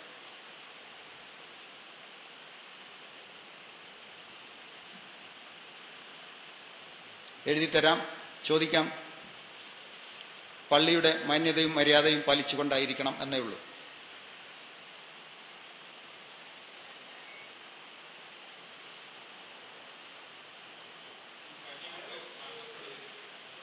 ഒരു മിനിറ്റ്. ഉണ്ട്. പനി കൊണ്ട് മരിക്കുന്നില്ല എന്നാ ചോദ്യം. പനി പിടിച്ചാണല്ലോ റസൂൽ സല്ലല്ലാഹു അലൈഹി വസല്ലമയും മരിച്ചത്. അന്ന് 4 പാരസെറ്റമോൾ കൊടുത്തിരുന്നെങ്കിലോ? മരണത്തെ ചികിത്സയുമായിട്ടും ജീവിതവുമായും ബന്ധപ്പെടുത്തരുത്. മരണം മാറ്റി നിർത്താൻ ഒരു മരുന്നുമില്ല. രോഗം കൊണ്ട് ഒരാളും മരിക്കില്ല. പക്ഷെ മരണത്തിന് വേണ്ടി ഒരു രോഗം വരും. ആ മരണത്തെ തടഞ്ഞു നിർത്താൻ നമുക്ക് സാധ്യവുമല്ല. എന്ത് രോഗം പിടിച്ചും മരിക്കും. ആ രോഗം കൊണ്ട് മരിക്കണമെന്ന് അള്ളാഹു തീരുമാനിച്ചിട്ടുണ്ടെങ്കിൽ മാത്രമേ മരിക്കൂ, അല്ലേ മരിക്കില്ല. മരണത്തെ ഇതിൽ കൂട്ടി പറയരുത്. ഒരു മിനിറ്റ്, ഇവിടെ ഒരാൾ വേറെ ചോദിച്ചിട്ടുണ്ട്. ബയോപ്സി, അത്തരം വിഷയങ്ങൾ ഇവിടെ പറഞ്ഞാൽ നീളും. അത് ആധുനിക വൈദ്യശാസ്ത്രത്തിന്റെ ചില സംഗതികളെ പറ്റിയുള്ള ചർച്ചകളിലേക്ക് വരുമ്പോൾ ഈ സദസ്സും സമയവും മതിയാവില്ല. അതുകൊണ്ട് ഇപ്പൊ ചെയ്യാം. എല്ലാം അതിലൊക്കെ പ്രശ്നങ്ങളുണ്ട്. ഇരിക്കട്ടെ. വേറെ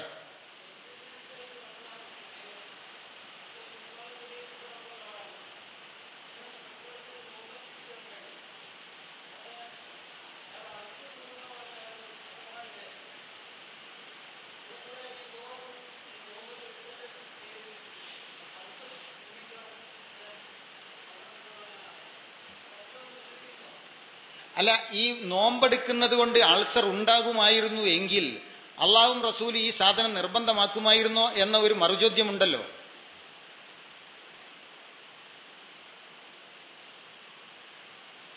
വേറെന്താ? ഡയാലിസിസ് വേണ്ട എന്ന് നമ്മൾ പറഞ്ഞിട്ടില്ല. ഡയാലിസിസ് അല്ലാത്തൊരു രക്ഷയും ഇനിയില്ല. കിഡ്നി രണ്ടും തകർന്നു. 1000 കൊല്ലം വരെ ജീവിക്കാമായിരുന്ന 20 ലക്ഷം അരിപ്പകളുള്ള 2 കിഡ്നികൾ എങ്ങനെ തകർന്നു? തക്കാളി തിന്നാൽ തകരുന്നൊരു സാധനമല്ലത്. അതിമാരകമായ രാസമരുന്നുകൾ കൊണ്ട് മാത്രമേ കിഡ്നിയിലെ ഫിൽട്രേഷൻ സിസ്റ്റം, നെഫ്രോണുകൾ തകരുകയുള്ളൂ. അത് വന്നാൽ പിന്നെ ഡയാലിസിസ് തന്നെ വേണം.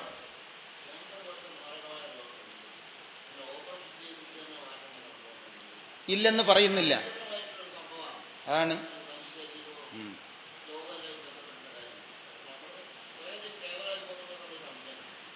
അല്ല, രോഗത്തിന് ഈ നേരത്തെ ഞാൻ പറഞ്ഞ പ്രക്രിയയിൽസ എന്നതൊരു ചികിത്സയല്ല, അതൊരു ലൈഫ് സ്റ്റൈലാണ്. ആ സ്റ്റൈല് ഒരാൾ, അത് ഇസ്ലാമിന്റെ ലൈഫ് സ്റ്റൈലാണ്. അതുകൊണ്ടും രക്ഷപ്പെടാത്ത കേസിൽ മരുന്നും ഓപ്പറേഷനും റേഡിയേഷനും കീമോതെറാപ്പിയും എല്ലാം വേണ്ടിവരും. അത് ഞാൻ തുടക്കത്തിലേ പറഞ്ഞിട്ടുണ്ട്, മറന്നുപോയതായിരിക്കും. ഫമനിൽ തുറ ഗൈറ ബാഗിൻ വല ആദി എന്നൊക്കെ ഞാൻ അതിന് ആയത്ത് മോദിയിട്ടുണ്ട്.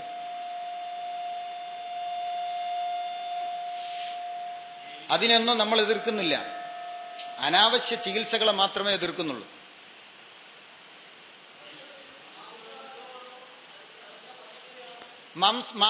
ഭക്ഷണത്തിൽ മാംസാഹാരമാണോ അല്ലെങ്കിൽ പച്ചക്കറിയോ എന്ന് പറഞ്ഞാൽ, ഒന്നുകൂടി നന്നാക്കി പറഞ്ഞാൽ, മനുഷ്യൻ മാംസാഹാരിയാണോ സസ്യാഹാരിയാണോ? അത് ചോദിക്കേണ്ടത് അള്ളാഹുവിനോടും പ്രവാചകനോടുമാണ്. നമ്മളല്ല എല്ലാവരും ചോദിക്കേണ്ടത്. അള്ളാഹുവും റസൂലും അനുവദിച്ചതാണ് മത്സ്യവും മാംസവും. 1. 2, ഭൂലോകത്ത് മാംസാഹാരം കഴിക്കാത്ത, നോൺ വെജ് കഴിക്കാത്ത ഒരാൾ പോലും ഭൂമിയിലില്ല. അപൂർവ ആളുകളുണ്ട്, ഒരു വിഭാഗവുമില്ല. ബ്രാഹ്മണന്മാർ പാല് കുടിക്കുന്നുണ്ട്, നോൺ വെജാണത്. എഗ്ഗ് കഴിക്കുന്നുണ്ട്, മീൻ കഴിക്കുന്നുണ്ട്. പക്ഷേ യഥേഷ്ടം തിന്നുമ്പോൾ നേരത്തെ പറഞ്ഞ അതിർവരമ്പുകളിൽ നിൽക്കണം. നിത്യവും മാംസം കഴിക്കുന്നത് മദ്യപാനത്തിന് തുല്യമാണ് എന്ന് ഉമർ ബിൻ ഖത്താബ് റളിയല്ലാഹു അൻഹു പറഞ്ഞിട്ടുണ്ട്. മത്സ്യമാംസങ്ങൾ നിരോധിക്കേണ്ട യാതൊരു ആവശ്യവുമല്ല, ഇല്ല, മാത്രമല്ല അത് ആവശ്യവുമാണ്. ഒരാൾക്ക് അത് തിന്നുമ്പോൾ അലർജിയോ പ്രയാസം ഉണ്ടെങ്കിൽ ഒഴിവാക്കാം, അതേതിനും ഉണ്ടാവും. പക്ഷെ ഇന്ത്യയിൽ പ്രകൃതിയിൽസകർ മാംസാഹാരത്തെ നിഷേധിക്കുന്നുണ്ട്. അതിന് കാരണം ഇന്ത്യയിലെ പ്രകൃതിയിൽസകരെല്ലാം അടിസ്ഥാന ഹിന്ദുമത വിശ്വാസികളാണ്. അവർക്ക് ബ്രാഹ്മണരാണ് ഇന്ത്യയിൽ ഇത് കൈകാര്യം ചെയ്യുന്നത്. അതുകൊണ്ട് അവരുടെ ഒരു സസ്യാഹാര ശൈലി ഇതിലേക്ക് കൊണ്ടുവരുന്നുണ്ട്. അമേരിക്കൻ സയന്റിസ്റ്റുകളിൽ 2 പക്ഷമുണ്ട്. മനുഷ്യൻ സസ്യാഹാരിയാണെന്നും മാംസാഹാരിയാണ് എന്നും ഉണ്ട്. അതിലൊക്കെ ഇവരൊക്കെ ഒരു തരം ഇരുട്ടിൽ തപ്പലാണ്. യഥാർത്ഥത്തിൽ അള്ളാഹും പ്രവാചകനുമാണല്ലോ അത് പറയേണ്ടത്. അവർ പറഞ്ഞിട്ടുണ്ട് അത് ഏത് തിന്നണം. ഈ ബ്രോയിലർ കോഴി തിന്നണമോ, ചത്തതിനെ കെട്ടിത്തൂക്കിയത് തിന്നണമോ, അതൊക്കെ ഇസ്ലാം പറയുന്നുണ്ട്. അക്കീക്കക്ക് അറക്കുന്ന, നമ്മൾ ബലിപെരുന്നാളിന് ബലിമൃഗത്തിന്റെ എന്തൊക്കെ ഗുണങ്ങളുണ്ടോ ആ ഗുണങ്ങളൊക്കെ ഉള്ളതിനെ ആയിരിക്കണം അറുത്ത് തിന്നുന്നത്.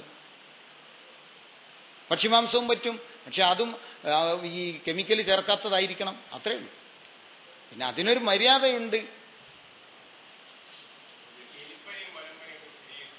പനിയെപ്പറ്റി അങ്ങനെ വിശദീകരിച്ച് പറയാൻ സമയമില്ല. ഒന്ന് മനസ്സിലാക്കേണ്ടത്, ഈ പേരുകൾ ഇവരിടുകയാണ്. എലിപ്പനി, എലിമൂത്രത്തിൽ നിന്ന്, എലി എത്ര കാലമായി മൂത്രമൊഴിക്കാൻ തുടങ്ങിയിട്ട്. കോഴിപ്പനി, എന്നിട്ട് കോഴിയെ കൊല്ലുക. ചിക്കൻ ഗുനിയ എന്ന് പറഞ്ഞു, കോഴിക്കച്ചവടം മുടങ്ങി, പിന്നെ ചിക്കുൻ ഗുനിയ എന്നാക്കി. പന്നിപ്പനി, അതൊന്നുകൂടി പേടിപ്പിക്കാൻ പറ്റിയൊരു പദം. അത് കുറെ മാസം പറഞ്ഞു, കച്ചവടമൊക്കെ നടന്നതിന് ശേഷം ലോകാരോഗ്യ സംഘടന പറഞ്ഞു അങ്ങനെ പറയരുത്, H1N1 എന്നേ പറയാൻ പാടുള്ളൂ. എന്താണ് ഈ പേരുകൾ? ശരീരത്തിന്റെ ടെമ്പറേച്ചർ കൂടുന്നു എന്നല്ലാതെ എന്ത്? എടവപ്പാതി ജൂൺ മാസം തുടങ്ങുമ്പോൾ എല്ലാവർക്കും ഒരു ജലദോഷപ്പനി പണ്ടേ ഉണ്ടാകുന്നതാ. അതിനെന്തോ ചുക്കും കുരുമുളകൊക്കെ തിളപ്പിച്ച് പിടിച്ച് പോകുന്നതുവാ. അതിപ്പോ കച്ചവടാക്കിയതാ. ഇതിന് മരുന്നില്ല എന്ന് അവർ തന്നെ പറയുന്നുണ്ട്. മരുന്ന് കഴിച്ചവന്റെ വേദന ഇന്ന് വരെ മാറിയിട്ടില്ല. പിന്നെ കൃത്രിമമായി ഉണ്ടാക്കിയെടുക്കുന്ന ചില സംഗതികൾ നടക്കുന്നുണ്ട്. വൈറസുകളെ പ്രചരിപ്പിച്ചിട്ട് ഈ ഫോഗിങ്, കൊതുകിനെ കൊല്ലാനുള്ള ഫോഗിങ്ങിലും കിണറിലിടുന്ന ബ്ലീച്ചിങ് പൗഡറിലുമെല്ലാം ഒരുതരം കൃത്രിമ വൈറസുകളെ ഇട്ടിട്ട് രോഗം പടർത്തുന്നുണ്ട്. രോഗങ്ങൾ വളർത്തിയെടുക്കുകയാണിപ്പോൾ. ആ വിഷയമൊന്നും പറഞ്ഞാൽ തീരില്ല.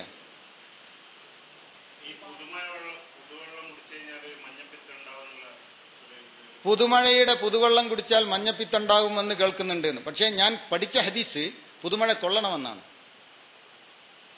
മാത്രവുമല്ല, മഴവെള്ളം കുടിക്കുന്നത് വളരെ ഔഷധ ഗുണമുള്ളതാണ് എന്ന് ആയുർവേദ ഗ്രന്ഥത്തിൽ 3 പേജിൽ വിശദീകരിച്ചിട്ടുണ്ട്. അത് ഖുർആനിലുമുണ്ട്. സഹാബാക്കൾ അത് കുടിച്ചിരുന്നു, സ്റ്റോർ ചെയ്തിട്ട് രോഗം മാറാൻ. വനസ്സൽനാ മിനസ്സമാഇ മാഅൻ മുബാറക, ആകാശത്ത് നിന്ന് നാം ഇറക്കുന്നത് ബർക്കത്തുള്ള വെള്ളമാണ്. സംസമിനെ പറ്റി ഖുർആനിലില്ല. ബർക്കത്തില്ല എന്നല്ല ഞാൻ പറയുന്നത്, സംസമിനെ പറ്റി ഖുർആനിലില്ല. ഖുർആനിൽ ബർക്കത്തുള്ളൊരു വെള്ളം പറഞ്ഞത് മഴവെള്ളമാണ്. മറ്റൊരു സ്ഥലത്ത് അല്ലാഹു പറയുന്നത് വനസ്സൽനാ മിനസ്സമാഇ മാഅൻ തഹൂറാണ്, ശുദ്ധജലമാണ് അവിടെ നിറക്കുന്നത്. അത് മറ്റേതാണല്ലോ, ഡിസ്റ്റിൽഡ് വാട്ടർ ആണല്ലോ. അതിനെന്ത് കുഴപ്പം? പിന്നെ ഫാക്ടറികളൊക്കെ ഉള്ള സ്ഥലത്തൊക്കെ അഴുക്കുകളും മാലിന്യവും വരും. അത് അങ്ങനെയാണെങ്കിൽ ആദ്യത്തെ മഴയൊന്ന് ഒഴിവാക്കിയേക്കാം ഈ കാലഘട്ടമായതുകൊണ്ട്. നമുക്ക് പിന്നെയും മഴ ഉണ്ടല്ലോ. ഫഅഹ്യാ ബിഹിൽ അർള ബഅദ മൗതിഹ, ഈ ആകാശത്തുനിന്ന് വരുന്ന വെള്ളം കൊണ്ടാണ് ചത്ത പോലെ കിടക്കുന്ന ഭൂമിയെ നാം ജീവിപ്പിക്കുന്നത്. മഴ പെയ്തതിന്റെ പിറ്റേന്ന് പുല്ല് മുളക്കും. നനച്ചിട്ടും മുളക്കാത്ത വിത്തുകൾ മഴ പെയ്താൽ മുളക്കും. അത് എന്താണ് തരുന്ന സന്ദേശം? ചത്ത പോലെ തളർന്നു കിടക്കുന്ന തഴവാനായ മനുഷ്യൻ മഴവെള്ളം കുടിച്ചാൽ അവൻ എഴുന്നേറ്റ് വരും. ഞാൻ കൊടുക്കുന്നുണ്ട്. ശരീരവേദനകളുള്ളവർക്ക് മഴവെള്ളം കൊടുത്താൽ പെട്ടെന്ന് തന്നെ വേദന മാറും. ഇൻസുലിൻ 2ാമത് ഉൽപ്പാദിപ്പിക്കപ്പെടും, പ്രഷർ നോർമലാവും. എല്ലാം മഴവെള്ളം ചെയ്യുന്നുണ്ട്. അത് ഖുർആൻ പറഞ്ഞതല്ലേ. എല്ലാറ്റിനും ഇസ്ലാമിലുള്ള ചികിത്സ ഒന്ന് തന്നെയാണ്. എന്താണത്? നേരത്തെ പറഞ്ഞത് ഭക്ഷണം അങ്ങോട്ട് കുറക്കുക, വേറെ ഒന്നുമില്ല. പ്രമേഹം, അത് ചോദിച്ചത് കൊണ്ട് ആ കാര്യം പറയണം. ഒരു ചോദ്യം ഉണ്ടല്ലോ, പ്രമേഹങ്ങൾക്ക് എല്ലാവരും പ്രമേഹക്കാരല്ലേ?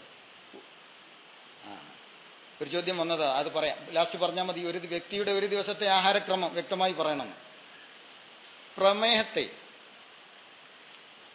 24 മണിക്കൂർ കൊണ്ട് നോർമലൈസ് ചെയ്യാവുന്ന ഒരു ലൈഫ് സ്റ്റൈലിന്റെ തകരാറാണല്ലോ പ്രമേഹം. അത് കച്ചവടമാവുകയല്ലേ? രാവിലെ 8 മണിക്ക് പഴങ്ങൾ മാത്രം, മരുന്ന് കഴിക്കുന്നവനും കഴിക്കാത്തവനും, ഇൻസുലിൻ അടിക്കുന്നവനും അടിക്കാത്തവനോ. ഇൻസുലിൻ അടിക്കുന്നവൻ പഴം കഴിക്കുന്നതും പേടിക്കേണ്ടതില്ലല്ലോ, കാരണം ഇൻസുലിനോട് കയറുന്നില്ലേ, പിന്നെന്താ ഇയാൾക്ക് പേടിക്കാൻ? ഞങ്ങളാ പേടിക്കേണ്ടത്, ഞങ്ങൾ ഇൻസുലിൻ നിർത്തിയിട്ടാ പഴം കൊടുക്കുന്നത്. രാവിലെ 8 മണിക്കുള്ള ഭക്ഷണം പഴങ്ങൾ മാത്രം. അത് പറഞ്ഞപ്പോഴൊരു ഉമ്മ ചോദിച്ചു, ആ പഴം തിന്നേണ്ടത് ഭക്ഷണത്തിന്റെ മുമ്പോ പിമ്പോന്ന്? അങ്ങനെയാണ് പഠിച്ചത്. വെറും പഴം, ഈത്തപ്പഴം വേണേ കക്കിരിക്കോ പച്ചവെള്ളം കുട്ടിക്കോ, വയറ് നിറച്ചും തിന്നോ. ആ 3-1 ഇപ്പോൾ തൽക്കാലം മാറ്റി വെക്കുക, എങ്ങനെയോ നിങ്ങൾ നടപ്പാക്കിയിട്ടുണ്ടല്ലോ. അല്ലെങ്കിൽ ഏത് പഴവും, ചക്കയും മാങ്ങയും വാഴപ്പഴങ്ങളും മാങ്ങയും എല്ലാം തിന്നും. അത് മാത്രമേ വയറ്റിലെത്താൻ പാടുള്ളൂ, അത് നിർബന്ധമാണ്. ഇൻസുലിൻ അടിക്കുന്നവൻ അടിച്ചോ, അതിനുശേഷം അല്ലെങ്കിൽ ഗുളിക കഴിക്കുന്നവൻ കഴിച്ചോ. ഉച്ചക്ക് പച്ചരിയോ ഉണങ്ങലരിയോ വറ്റിച്ച ചോറ് പുഴുങ്ങി ഊറ്റിയിട്ട് അതിലെ പോഷകം പുറത്ത് കളയരുത്.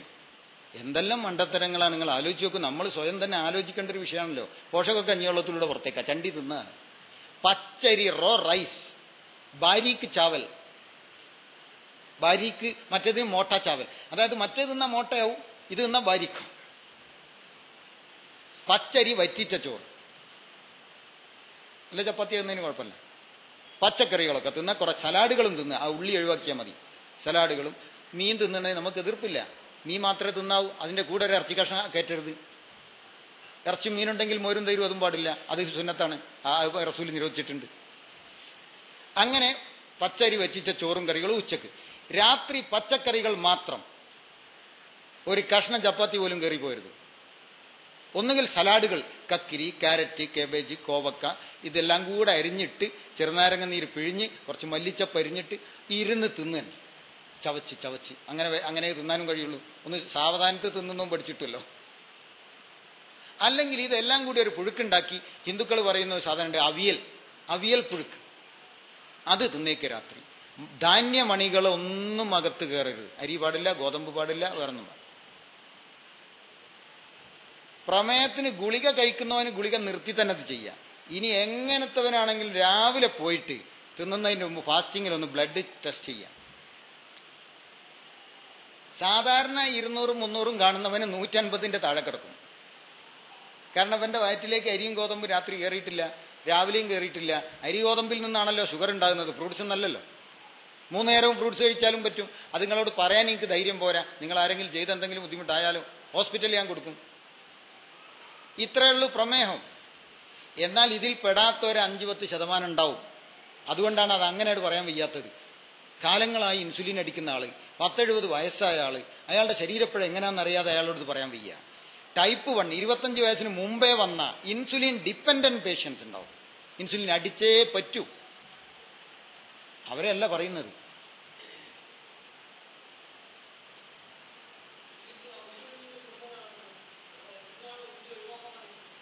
ഉള്ളി പച്ചക്ക് കഴിക്കണ്ട എന്ന് പറയുന്നുണ്ട്.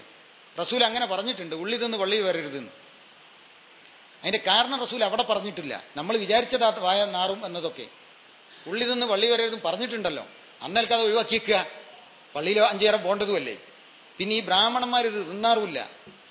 ബ്രാഹ്മണനെ ഉദാഹരിക്കാൻ കാരണം ബ്രാഹ്മണന്മാരിൽ കുറച്ച് ഇബ്രാഹിമീയത്തുണ്ട് എന്നൊരു ചരിത്രമുണ്ട്, അതുകൊണ്ടായിരിക്കും. എങ്കിലും അവർ സാത്വികരാണല്ലോ. ചെറിയ അഭിപ്രായക്കേട് ശാസ്ത്രീയമായിട്ടും അതിലൊക്കെ ഉണ്ട്. പച്ചക്ക് തിന്നുന്ന കാര്യത്തിൽ ഉള്ളികളോടൊക്കെ നമ്മളുടെ അഭിപ്രായം മോശമാണ്. അല്ല, മരുന്ന് ബ്രോയിലർ കോയിൽ അടിക്കുന്നില്ലേ? കന്നാലി അറക്കുമ്പോ തലേന്ന് രാത്രി തുരിശ് പിടിപ്പിക്കുന്നില്ലേ? അരിയിലും ഗോതമ്പിലും അടിക്കുന്നില്ലേ?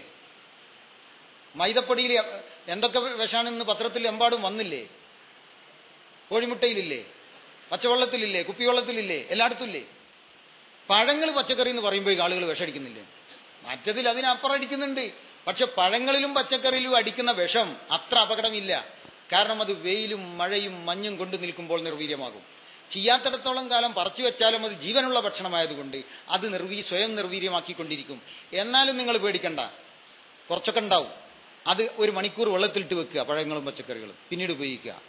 എന്നാലും കുറച്ച് വീണ്ടും കയറും, അതിന് തിങ്കളും വ്യാഴം നോമ്പെടുക്കുക. അപ്പൊ അതും പുറത്തേക്ക് പോയിക്കോളൂ.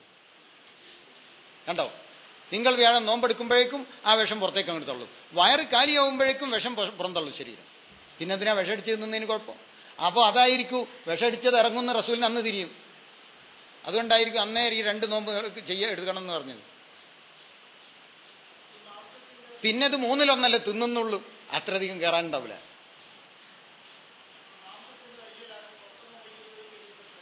എങ്ങനെ?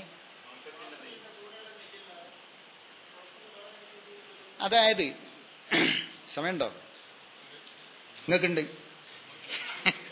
എനിക്ക് അരമണിക്കൂറും കൂടെ ഉള്ളൂ. ഭക്ഷണമായി അള്ളാഹു സൃഷ്ടിച്ച വസ്തു വയറ് സ്വീകരിക്കും. അതെന്താ? വയറിനതൊക്കെ പഠിപ്പിച്ചിട്ടുണ്ട്. സൃഷ്ടിച്ചെന്ന് അല്ലമ ആദമൽ അസ്മാ കുല്ലഹ, ആദം നബി എല്ലാം പഠിപ്പിച്ചു എന്നാണ്. ആദമിന്റെ വയറിനോട് പറഞ്ഞിട്ട് ഇന്ന സാധനം ഭൂമിയിൽ പഠിച്ചു വെച്ചിട്ടുണ്ട്, അതൊക്കെ തിന്നോ, ദഹിപ്പിച്ചോന്ന്. ഒരു കുരു വിഴുങ്ങിയാലും അത് ദഹിക്കൂല, ഒരു മെറ്റലിന്റെ കഷ്ണം തിന്നാൽ ദഹിക്കൂല, ഒരു റബ്ബർ ബാൻഡ് ചെറുതെടുത്ത് തിന്നാലോ കടിച്ചു കുറിച്ച് തിന്നാലോ ദഹിക്കില്ല. എന്നാൽ അതിനേക്കാൾ കട്ടിയുള്ള മാംസകഷ്ണം വിഴുങ്ങിയാൽ ദഹിക്കും. ഇവനെ പഠിപ്പിച്ചത് കൊണ്ടത്. അപ്പോ എണ്ണ എന്നൊരു സാധനം അള്ളാഹു ഭൂമിയിൽ തനതായി സൃഷ്ടിച്ചിട്ടില്ല. തേങ്ങ വെട്ടിയ വെളിച്ചെണ്ണ അല്ല ചാടുന്നത്. എണ്ണ എന്നൊരു സാധനം അള്ളാഹു അങ്ങനെ തന്നെ പടച്ചിരുന്നെങ്കിൽ ഒരു കുഴപ്പമുണ്ടാവുമായിരുന്നില്ല. നാളികേരത്തിൽ നിന്നും എള്ളിൽ നിന്നും വേറെന്തെങ്കിലും കായ്ക്കനികളിൽ നിന്നെല്ലാം ഊറ്റിയെടുക്കുകയാണ്. അപ്പൊ അതിനെ പൂർണ്ണമായി ദഹിപ്പിക്കാൻ വയറിന് കഴിയാതെ പോകുന്നത് അതിന്റെ കൂടെ അകത്ത് കയറേണ്ടിയിരുന്ന പിണ്ണാക്ക് പുറത്തായി പോയതുകൊണ്ടാണ്. എന്നാൽ മാംസത്തിന്റെ കൂടെ ഉള്ള നെയ്യ്ക്ക് ഒരു കുഴപ്പമുണ്ടാവില്ല. കാരണം അത് അള്ളാഹു ആയ മാംസത്തിന്റെ കൂടെ സൃഷ്ടിച്ചതാ. പിന്നെ വല്ലാതെ കൂടുതലിന്റെ നമ്മൾ തന്നെ എടുത്ത് ഒഴിവാക്കും, കയ്യിലൊക്കെ ഒട്ടി പിടിച്ചുകൊണ്ടിരിക്കും. എന്നാലും തിന്നുപോയാൽ കുഴപ്പമില്ല. ഒന്നുകിൽ വയറിളകും, പിറ്റേന്ന് അല്ലെ ഛർദ്ദിക്കും. അത് തന്നെ ഏതോ ഒരു നിലക്ക് ഇതിനെ പുറന്തള്ളും. എന്നാൽ നിങ്ങളുടെ പാമോയിൽ കുടിച്ചാൽ വയറുകളകില്ല, ഛർദ്ദിക്കില്ല, അവിടെ കെട്ടിക്കിടക്കും. അതാ കൊളസ്ട്രോളായി മാറുന്നത്. സൂര്യകാന്തി എന്നൊക്കെ പറഞ്ഞ ആള് കരിഞ്ജീരകത്തിന്റെ ഓയിൽ എന്താ പരസ്യല്ലേ. ഞാൻ ചോദിച്ചു, പത്രക്കാരൻ എന്റെ സുഹൃത്താ, അയാളോട് ചോദിച്ചു, ഈ ഫ്രണ്ട് പേജിൽ 1/4 പേജ് പരസ്യം എല്ലാ പത്രത്തിലും കൊടുക്കുമ്പോൾ എന്ത് ചാർജാവും? ഓൾ കേരള ഒരു പത്രത്തിൽ അതിന് ഒരു പത്രക്കാരൻ എന്നോട് പറഞ്ഞത് 2 ലക്ഷമാണ്. മാതൃഭൂമിയിൽ അത് പോരാ, ചിലർക്ക് 1 ലക്ഷം മതി, സർക്കുലേഷൻ അനുസരിച്ച്. ഇത്രയും ലക്ഷങ്ങൾ കൊടുത്തൊരു കരിഞ്ജീരകണ്ണന്റെ പരസ്യം ഇപ്പോ ഒരു അറബിയുടെ തലക്കെട്ടും കെട്ടി ഇറങ്ങുകയാണല്ലോ. ഇത്ര മണ്ടന്മാരാണ് ഇവര് എന്ന് മനസ്സിലാക്കിയിട്ട് തന്നെ ഇറക്കുന്നത്. തിരുമേനി അക്കാലത്തൊരു വർത്തമാനം പറഞ്ഞിട്ടുണ്ട്. എന്ത്? ഹബ്ബു സൗദ, അത് കരിഞ്ജീരകം തന്നെയാണോ എന്ന കാര്യത്തിലും പണ്ഡിതന്മാർക്ക് അഭിപ്രായ വ്യത്യാസമുണ്ട്. കറുത്ത ധാന്യം എന്നാണ്. അത് മരണമല്ലാത്ത എല്ലാറ്റിനും ശമനമാണ്. ഒരു എതിർപ്പില്ല, അത് കഴിക്കാം. അതൊരു ഭക്ഷണമായതാലും കഴിക്കാൻ പറ്റില്ലല്ലോ. കരിഞ്ജീരകം ഉപയോഗിച്ചോളൂ, ആ ഒരു സുന്നത്തോടു കൂടി, ആ ഒരു നെയ്യത്തോടു കൂടി അത് ഉപയോഗിച്ചോളൂ. ഇവന്റെ എണ്ണ കരിഞ്ജീരക എണ്ണാണോ എന്നും പറയാൻ നമുക്ക് കഴിയില്ല. കരിഞ്ജീരകം വാങ്ങാൻ കിട്ടും, അതങ്ങനെ തന്നെ തിന്നുകയോ പൊടിച്ച് തിന്നുകയോ ഒക്കെ ചെയ്യും. നിങ്ങൾക്ക് പിന്നെ വീട്ടിൽ നിന്ന് എണ്ണ ഉണ്ടാക്കാൻ പറ്റിയ എണ്ണ ഉണ്ടാക്കാം, അതൊക്കെ ഉപയോഗിക്കാം. പക്ഷെ അതൊക്കെ ഉപയോഗിക്കുന്നതും ഭക്ഷണക്രമം മാറാതെയാവരുത്. ഭക്ഷണം ഇപ്പറഞ്ഞ ചിട്ടയിലും വ്യവസ്ഥയിലും ഒക്കെ ആയ ഒരാൾക്ക് വീണ്ടും രോഗമുണ്ടെങ്കിൽ അത് കഴിച്ചോളൂ, ദോഷമൊന്നും അതിനില്ല. തിരുമേനി പറഞ്ഞതായതുകൊണ്ട് ഇതാണ് ഈ പറയുന്നത്.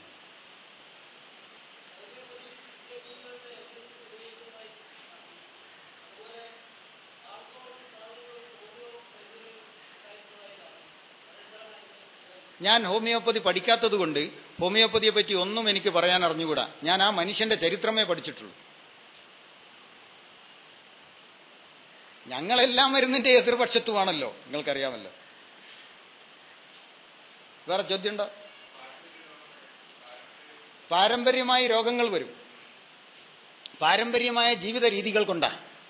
ഒരു ചെറുപ്പക്കാരൻ കല്യാണം കഴിഞ്ഞ് 6 മാസം കഴിഞ്ഞപ്പോൾ ഭാര്യയും കൊണ്ട് എന്റെ റൂമിൽ വന്നിരുന്നു. അവൻ വന്ന പാടെ ഒരു ചോദ്യം, മൂലക്കുരു പകരുമോന്ന്. ഞാൻ ചോദിച്ചു, എന്താണ് അങ്ങനെ ഒരു ചോദ്യം? അതിന് പെൺകുട്ടിയെ മറുപടി പറഞ്ഞു. ഇയാൾ കുറെ കാലമായി ഇത് പറയാൻ തുടങ്ങിയിട്ട്. എന്താ പറയുന്നത് മോളെ? ഞാൻ വീട്ടിൽ വന്നതിന് ശേഷം ഇവന്റെ വീട്ടിൽ എല്ലാവർക്കും മൂലക്കുരു ഉണ്ടായിട്ടുണ്ട് എന്നാണ് ഇവന്റെ വർത്തമാനം. ഇവള് പറയുന്നു, ഇത് എല്ലാവർക്കും ഉള്ളതാ.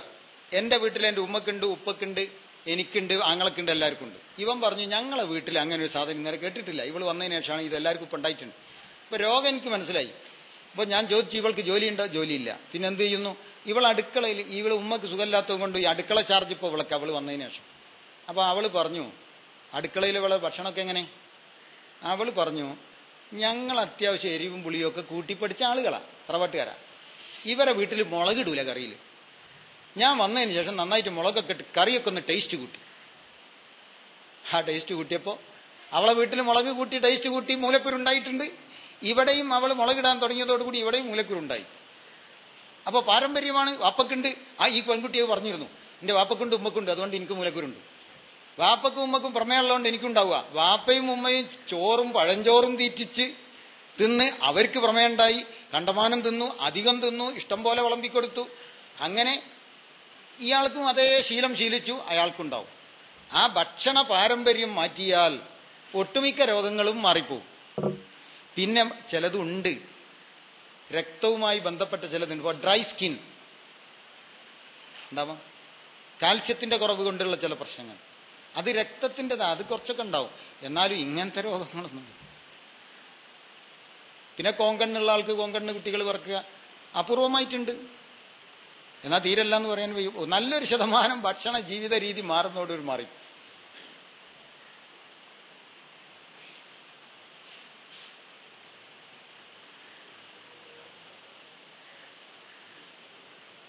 നിങ്ങളെ ആ നിശബ്ദത, ഇന്ന് രാത്രി നാളെ പുലർച്ചയ്ക്കുള്ള അത്താഴം ഈത്തപ്പഴമാക്കണം എന്ന ചിന്തയിലേക്കാണെങ്കിൽ നന്നായിരുന്നു.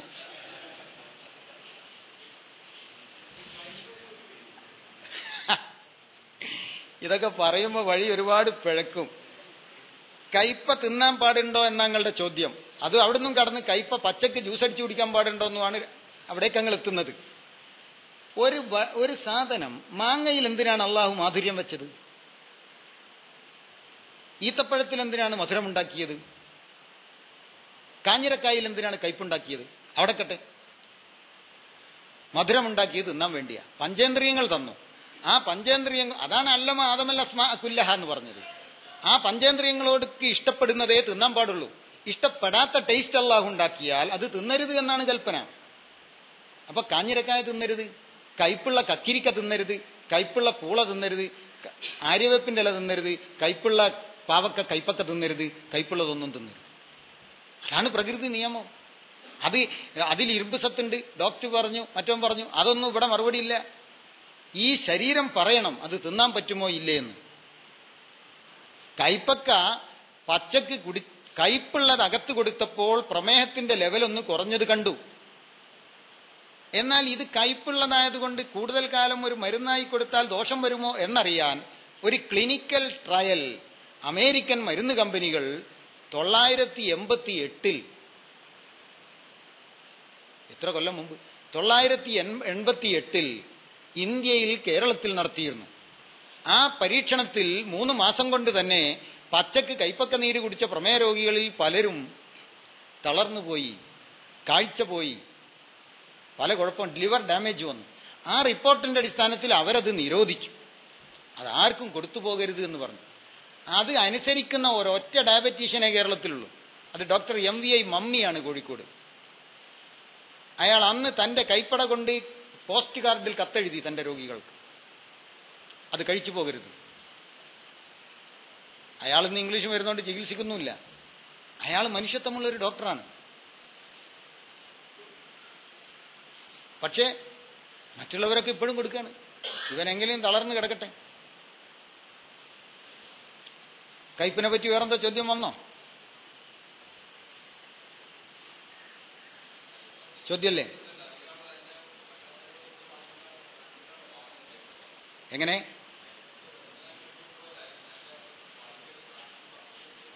അതിന്റെ ഗുണം പറഞ്ഞിട്ട്.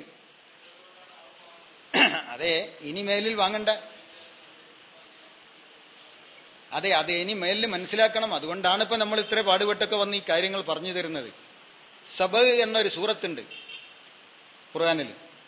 അതില് ആ നാട്ടുകാരെ അള്ളാഹു ശിക്ഷിച്ച് പറയുന്നുണ്ട്, നന്ദികേട് കാട്ടിയപ്പോൾ. എന്താ ശിക്ഷ? അവിടുത്തെ കായ്ക്കനികളെല്ലാം കയ്പുള്ളതാക്കി മാറ്റിയെന്ന. അപ്പൊ അവർക്കെല്ലാവരും പ്രമേയം മാറിക്കോട്ടെ എന്ന് എഴുതി കൊടുത്താലല്ലത്. അതൊരു ശിക്ഷയായിട്ട് ഇറക്കിയതാ. ഇന്നും കൈപ്പക്ക ശിക്ഷക്ക് ഉപയോഗിക്കാം. പച്ചക്കറി തോട്ടങ്ങളിൽ കൈപ്പക്കയും കുഴിച്ചിടണം, കവറിട്ട് കെട്ടരുത് എന്നേ ഉള്ളൂ. പ്രാണികൾ മാക്സിമം അതിനെ കുത്തും. അതെന്തോ അള്ളാഹ് അങ്ങനെ സംഗതി ചെയ്തതാ. കുത്തിക്കഴിഞ്ഞാൽ ആ പ്രാണി മറ്റൊരു പച്ചക്കറിയും കുത്തില്ല. അപ്പോൾ ഒരു കീടനാശിനിയാണിത്. ഇത് ജ്യൂസ് അടിച്ച് തന്നെ സ്പ്രേ ചെയ്യാം. ചായപ്പൊടിയും കാപ്പിപ്പൊടിയും എല്ലാം കീടനാശിനിയായിട്ട് ഉപയോഗിക്കാം. പേനിനെ കൊല്ലാനും മറ്റു കീടങ്ങളെ കൊല്ലാനും എല്ലാം. കയ്പുള്ളതെല്ലാം. അല്ല, ചായയും കാപ്പിയും ഞാൻ പറഞ്ഞിട്ടുണ്ടേ അതിൻ്റെ ഇടക്ക്, മറന്നു പോകരുത്. കയ്പാണത് രണ്ടും സാധനം. അതുകൊണ്ട് അതും പാടില്ല എന്ന് വന്നു. കൈതച്ചക്ക ഏത് കാറ്റഗറി? കൈതച്ചക്ക കൈപ്പക്ക പോലെ നാട്ടിലുള്ളത്. കൈപ്പക്കയുടെ ടേസ്റ്റ് ആണോ കൈതച്ചക്ക? കയ്പുണ്ടോ?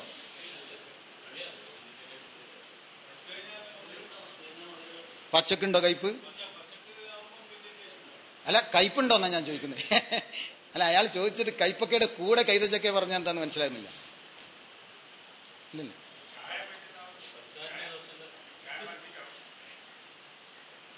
അത് നിങ്ങളാ തീരുമാനിക്കേണ്ടത്. കയ്പുള്ള ഒരു വസ്തു കഴിക്കണമോ വേണ്ടേ? ഈ പറഞ്ഞ രോഗങ്ങളൊക്കെ അത് ഉണ്ടാക്കും, ലിവർ ഡാമേജ് ഒക്കെ. ചായ കുടിച്ചാൽ എന്തുണ്ടാവുന്ന വളരെ എളുപ്പം ഞാൻ പറഞ്ഞുതരാം. വളു പരമ്പരയുള്ളടുത്ത് രാത്രി ഒരു കട്ടൻ ചായ കച്ചവടം ഉണ്ടാവും. എന്തിനാണ് വാങ്ങി കുടിക്കുന്നത്? പാലുണ്ടെങ്കിലും അവൻ ഒഴിക്കുന്നില്ലല്ലോ. എന്തിനാ ഞങ്ങളത് കുടിച്ചത്? ഉറക്കം വരാതിരിക്കാനാണ്. തലച്ചോറിനെ നേരം വണ്ണം പ്രവർത്തിക്കാൻ സമ്മതിക്കാതൊക്കെയാണ് ഈ ചായ. ഉഡൻ കയറിയിട്ട് ഈ തീൻ ടാനിൻ പോയ്സൺ കയറി തലച്ചോറിനെ പ്രകോപിപ്പിക്കുകയാണ്. അപ്പൊ അയാളുടെ ഉറക്കം നഷ്ടപ്പെടുകയാണ് ചെയ്യുന്നത്. അപ്പൊ കള്ളു കുടിച്ചാൽ ഒന്നുകൂടി ഉഷാറായിട്ട് ഉറങ്ങാതൊക്കെ. ഇത് രണ്ടും തലച്ചോറിനെ ബാധിക്കുന്നതാ. കുല്ലു മുസ്കിരിൻ ഹറാം എന്നൊരു ഹദീസ് ഉണ്ട് കേട്ടോ. എല്ലാം പറയാൻ എനിക്ക് പേടിയുണ്ട് നിങ്ങളോട്.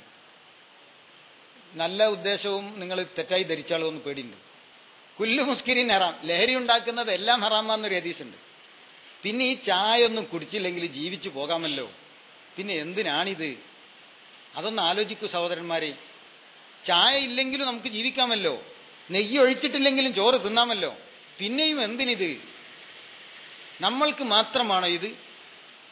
എന്തൊരു സമുദായം! തലശ്ശേരിയിൽ ഒരു മുസ്ലിമിന്റെ വീട്ടില് വെറും സാമ്പാറും ചോറും വെച്ചിട്ട് ഒരു കല്യാണം നടന്നതിന്റെ ചരിത്രമുണ്ടോ? ആർക്കെങ്കിലും ധൈര്യമുണ്ടോ? ബദർ യുദ്ധം നടക്കൂല ഇവിടെ? ഹിന്ദുക്കളുടെ മുഴുവൻ കല്യാണത്തിനും സാമ്പാറും ചോറും. എന്നിട്ടോ കല്യാണം എന്തിനാന്ന് നിങ്ങൾക്ക് അറിയാലോ. ആ കല്യാണത്തിന് ശേഷം കുട്ടി ജനിക്കുന്നില്ലേ? വെച്ച ഒരാളുണ്ടോ? ബാറക്കല്ലാ, വളരെ സന്തോഷം. അങ്ങനെ അപൂർവം. അവര് അപാര ധൈര്യമുള്ളവരായിരിക്കും, വിശേഷം ഈ നാട്ടിൽ. ഏത് നാട്ടിലും ഇപ്പൊ അങ്ങനെയാ. കൊടുങ്ങല്ലൂരാ? അത് ശരി, ഞാൻ അത്ഭുതപ്പെട്ടു. കൊടുങ്ങല്ലൂരുണ്ടാവും. ഇത് നമ്മളെ തലശ്ശേരിയായിരുന്നു.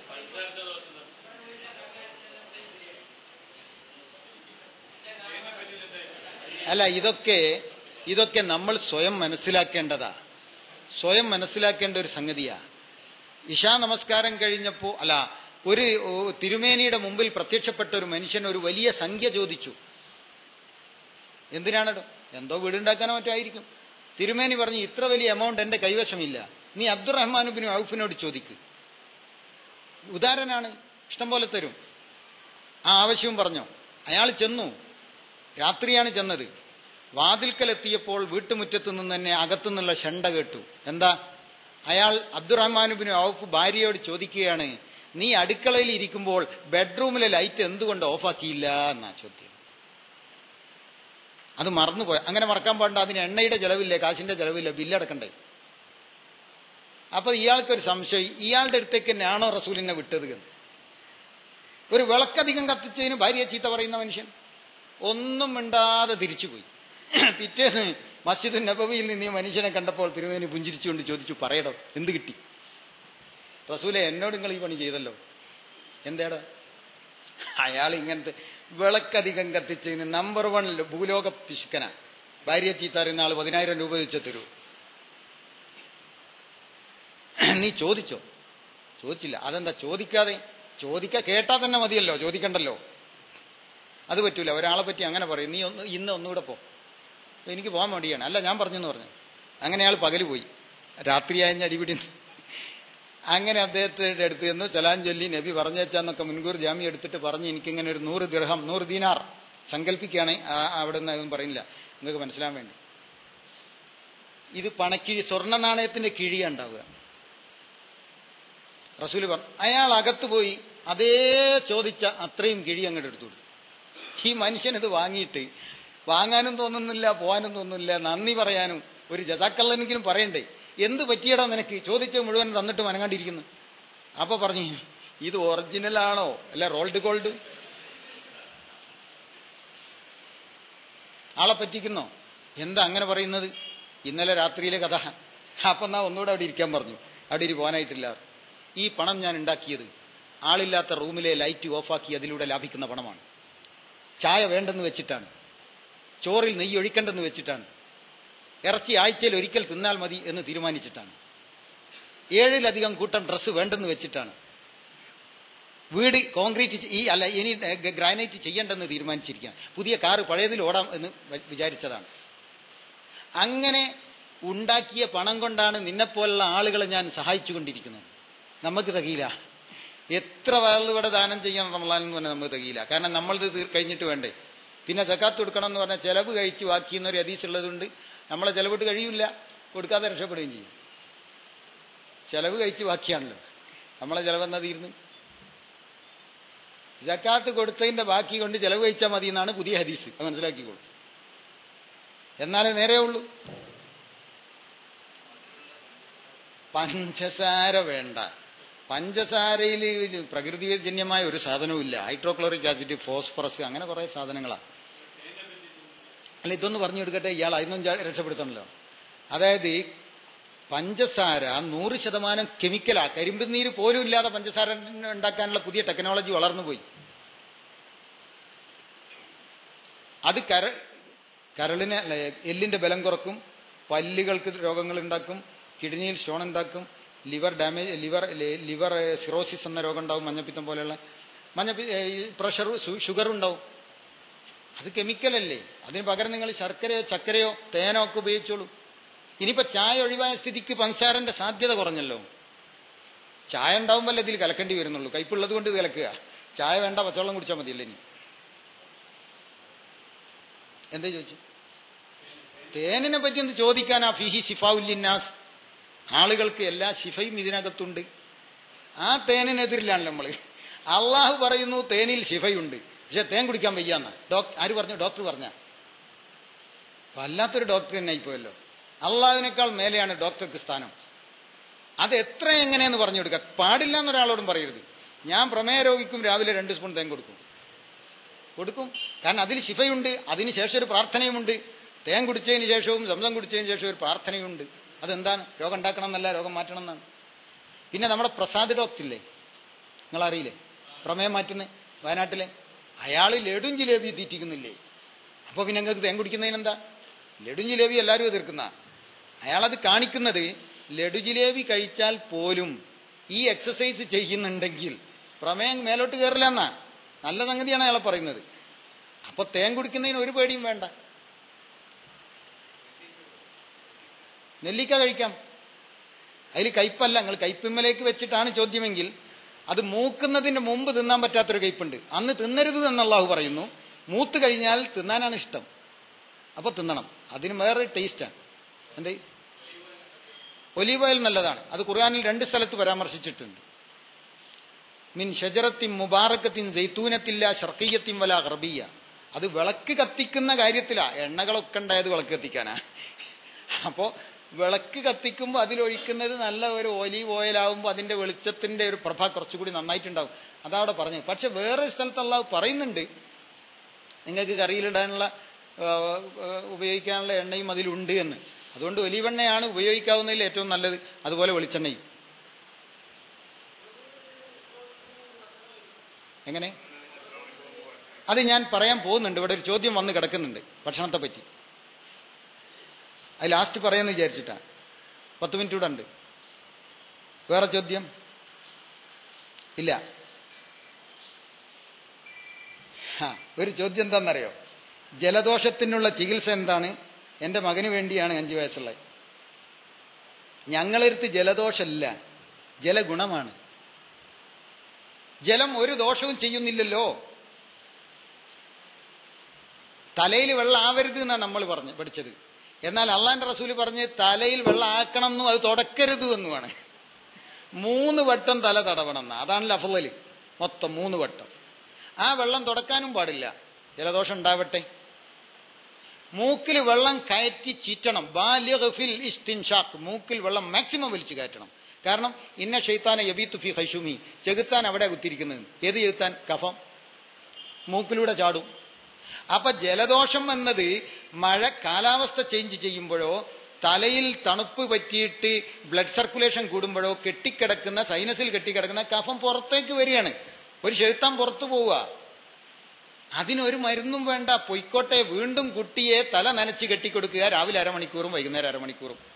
തല തോർത്താതെ കുളിച്ചാലും കുഴപ്പമൊന്നുമില്ല, കുളിച്ചിട്ട് തല തോർത്താതിരുന്നാലും നല്ലതാ. അങ്ങനെ അത് പോയി 2 ആഴ്ചയോ 3 ആഴ്ചയോ കഴിഞ്ഞ് പോയാൽ ആ കുട്ടിയുടെ എല്ലാ തലവേദന അസുഖങ്ങളും മാറിക്കിട്ടും. ഇനി വേണമെങ്കിൽ എൻ്റെ ഫോൺ നമ്പറും ബുക്ക്ലെറ്റും ഞാൻ തരാം. രാത്രി 8:30 മുതൽ 10 മണി വരെ നിങ്ങൾക്ക് വിളിക്കാം. പിന്നെ അപ്പം ഞാൻ സംശയങ്ങൾ തീർത്തുതരാം. എല്ലാ ഇങ്ങനത്തെ കുട്ടികൾക്കൊക്കെ ഫോണിലൂടെ പറഞ്ഞു കൊടുത്താൽ മതി. പിന്നെ അപ്പൊ അതങ്ങനെ ജലദോഷം പിടിക്കൊന്നുമില്ല. ജലദോഷം പിടിച്ചോട്ടെ. രാസ്നാദിപ്പൊടി അത് നമ്മൾ പിന്നെ ആയുർവേദത്തിന്റെ ഒന്നും ആളല്ലാത്തത് കൊണ്ട് എനിക്ക് അതിനെ പറ്റിയൊന്നും അറിയില്ല. അത് ദോഷമല്ല, തലയിലെന്തോ ഒരു പൊടി തിരുമല്ലേ, വൈദ്യർക്കും എന്തോന്ന് കിട്ടിക്കോട്ടെ. അത് ഇയാള് പറഞ്ഞല്ലോ, ഈ ജെന്നിങ്സ് ആണോ അത് അല്ല, അത് പറഞ്ഞത് നമ്മളുടെ ബെർണാഡ് ഷാ പറഞ്ഞത്. അയാൾ ഡോക്ടർമാരുടെ സമ്മേളനം ഉദ്ഘാടനം ചെയ്യാൻ പോയപ്പോ അയാൾ സദസ്സ് മുഴുവൻ ഡോക്ടേഴ്സാണ്, അവരുടെ വാർഷിക സമ്മേളനം ഉദ്ഘാടനമാണ്. അയാൾ പറഞ്ഞു, എനിക്ക് രോഗം വന്നാൽ ഞാൻ ഈ ഡോക്ടർമാരെ ചെന്ന് കാണും. കാരണം അവർക്ക് ജീവിക്കണമല്ലോ.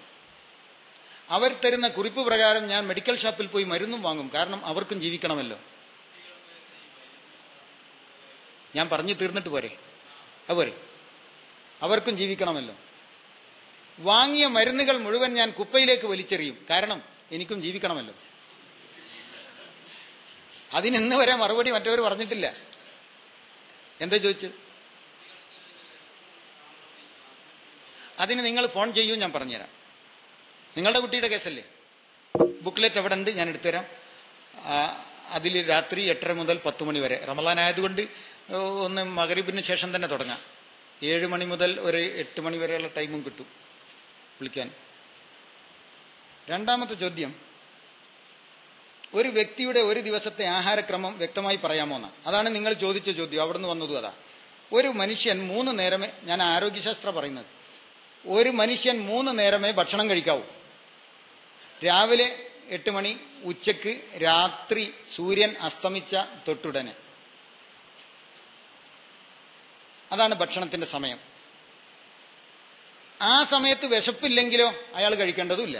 ഉച്ചക്ക് 1 മണി 2 മണി അയാൾക്ക് വിശപ്പില്ല, അയാൾ ഭക്ഷണം കഴിക്കേണ്ട.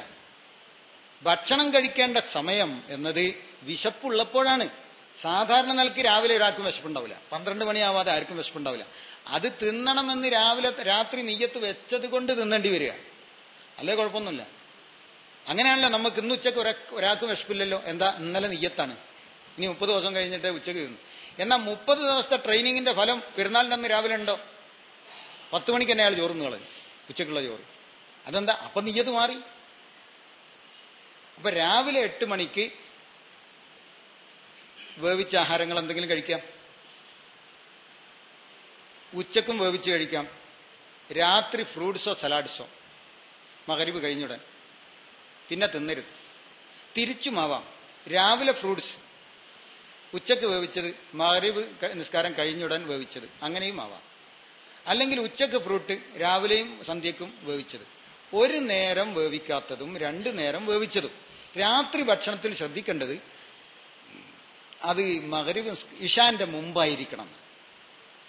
അൽ അഷാഉ ഖബ്ല അൽ ഇശാ എന്നൊരു ഹദീസുണ്ട്. രാത്രി ഭക്ഷണം ഇശാ നമസ്കാരത്തിന്റെ മുമ്പായിരിക്കണം. നമുക്ക് കിടക്കാൻ നേരം അടിച്ച് കയറ്റി ജാമാക്കിയിട്ട് ഒരൊറ്റ കിടത്താം, അല്ലെ ഉറക്ക് വരൂല എന്നവൻ പറയുന്നത്. എന്റെ ആശുപത്രിയിൽ ഇപ്പോഴും കിടക്കുന്നുണ്ട് 10-28 ആള്. ഇവർക്കൊക്കെ നന്നായിട്ട് ഉറക്കം കിട്ടുന്നുണ്ട്. നമ്മൾ ഉച്ചക്ക് എന്തേ കൊടുക്കുള്ളൂ, അല്ലെ? നോമ്പ് തുറന്ന ആ നേരത്തോടുകൂടി കഴിഞ്ഞു. അപ്പൊ അങ്ങനെ 3 നേരമാണ് നമ്മുടെ ഭക്ഷണം.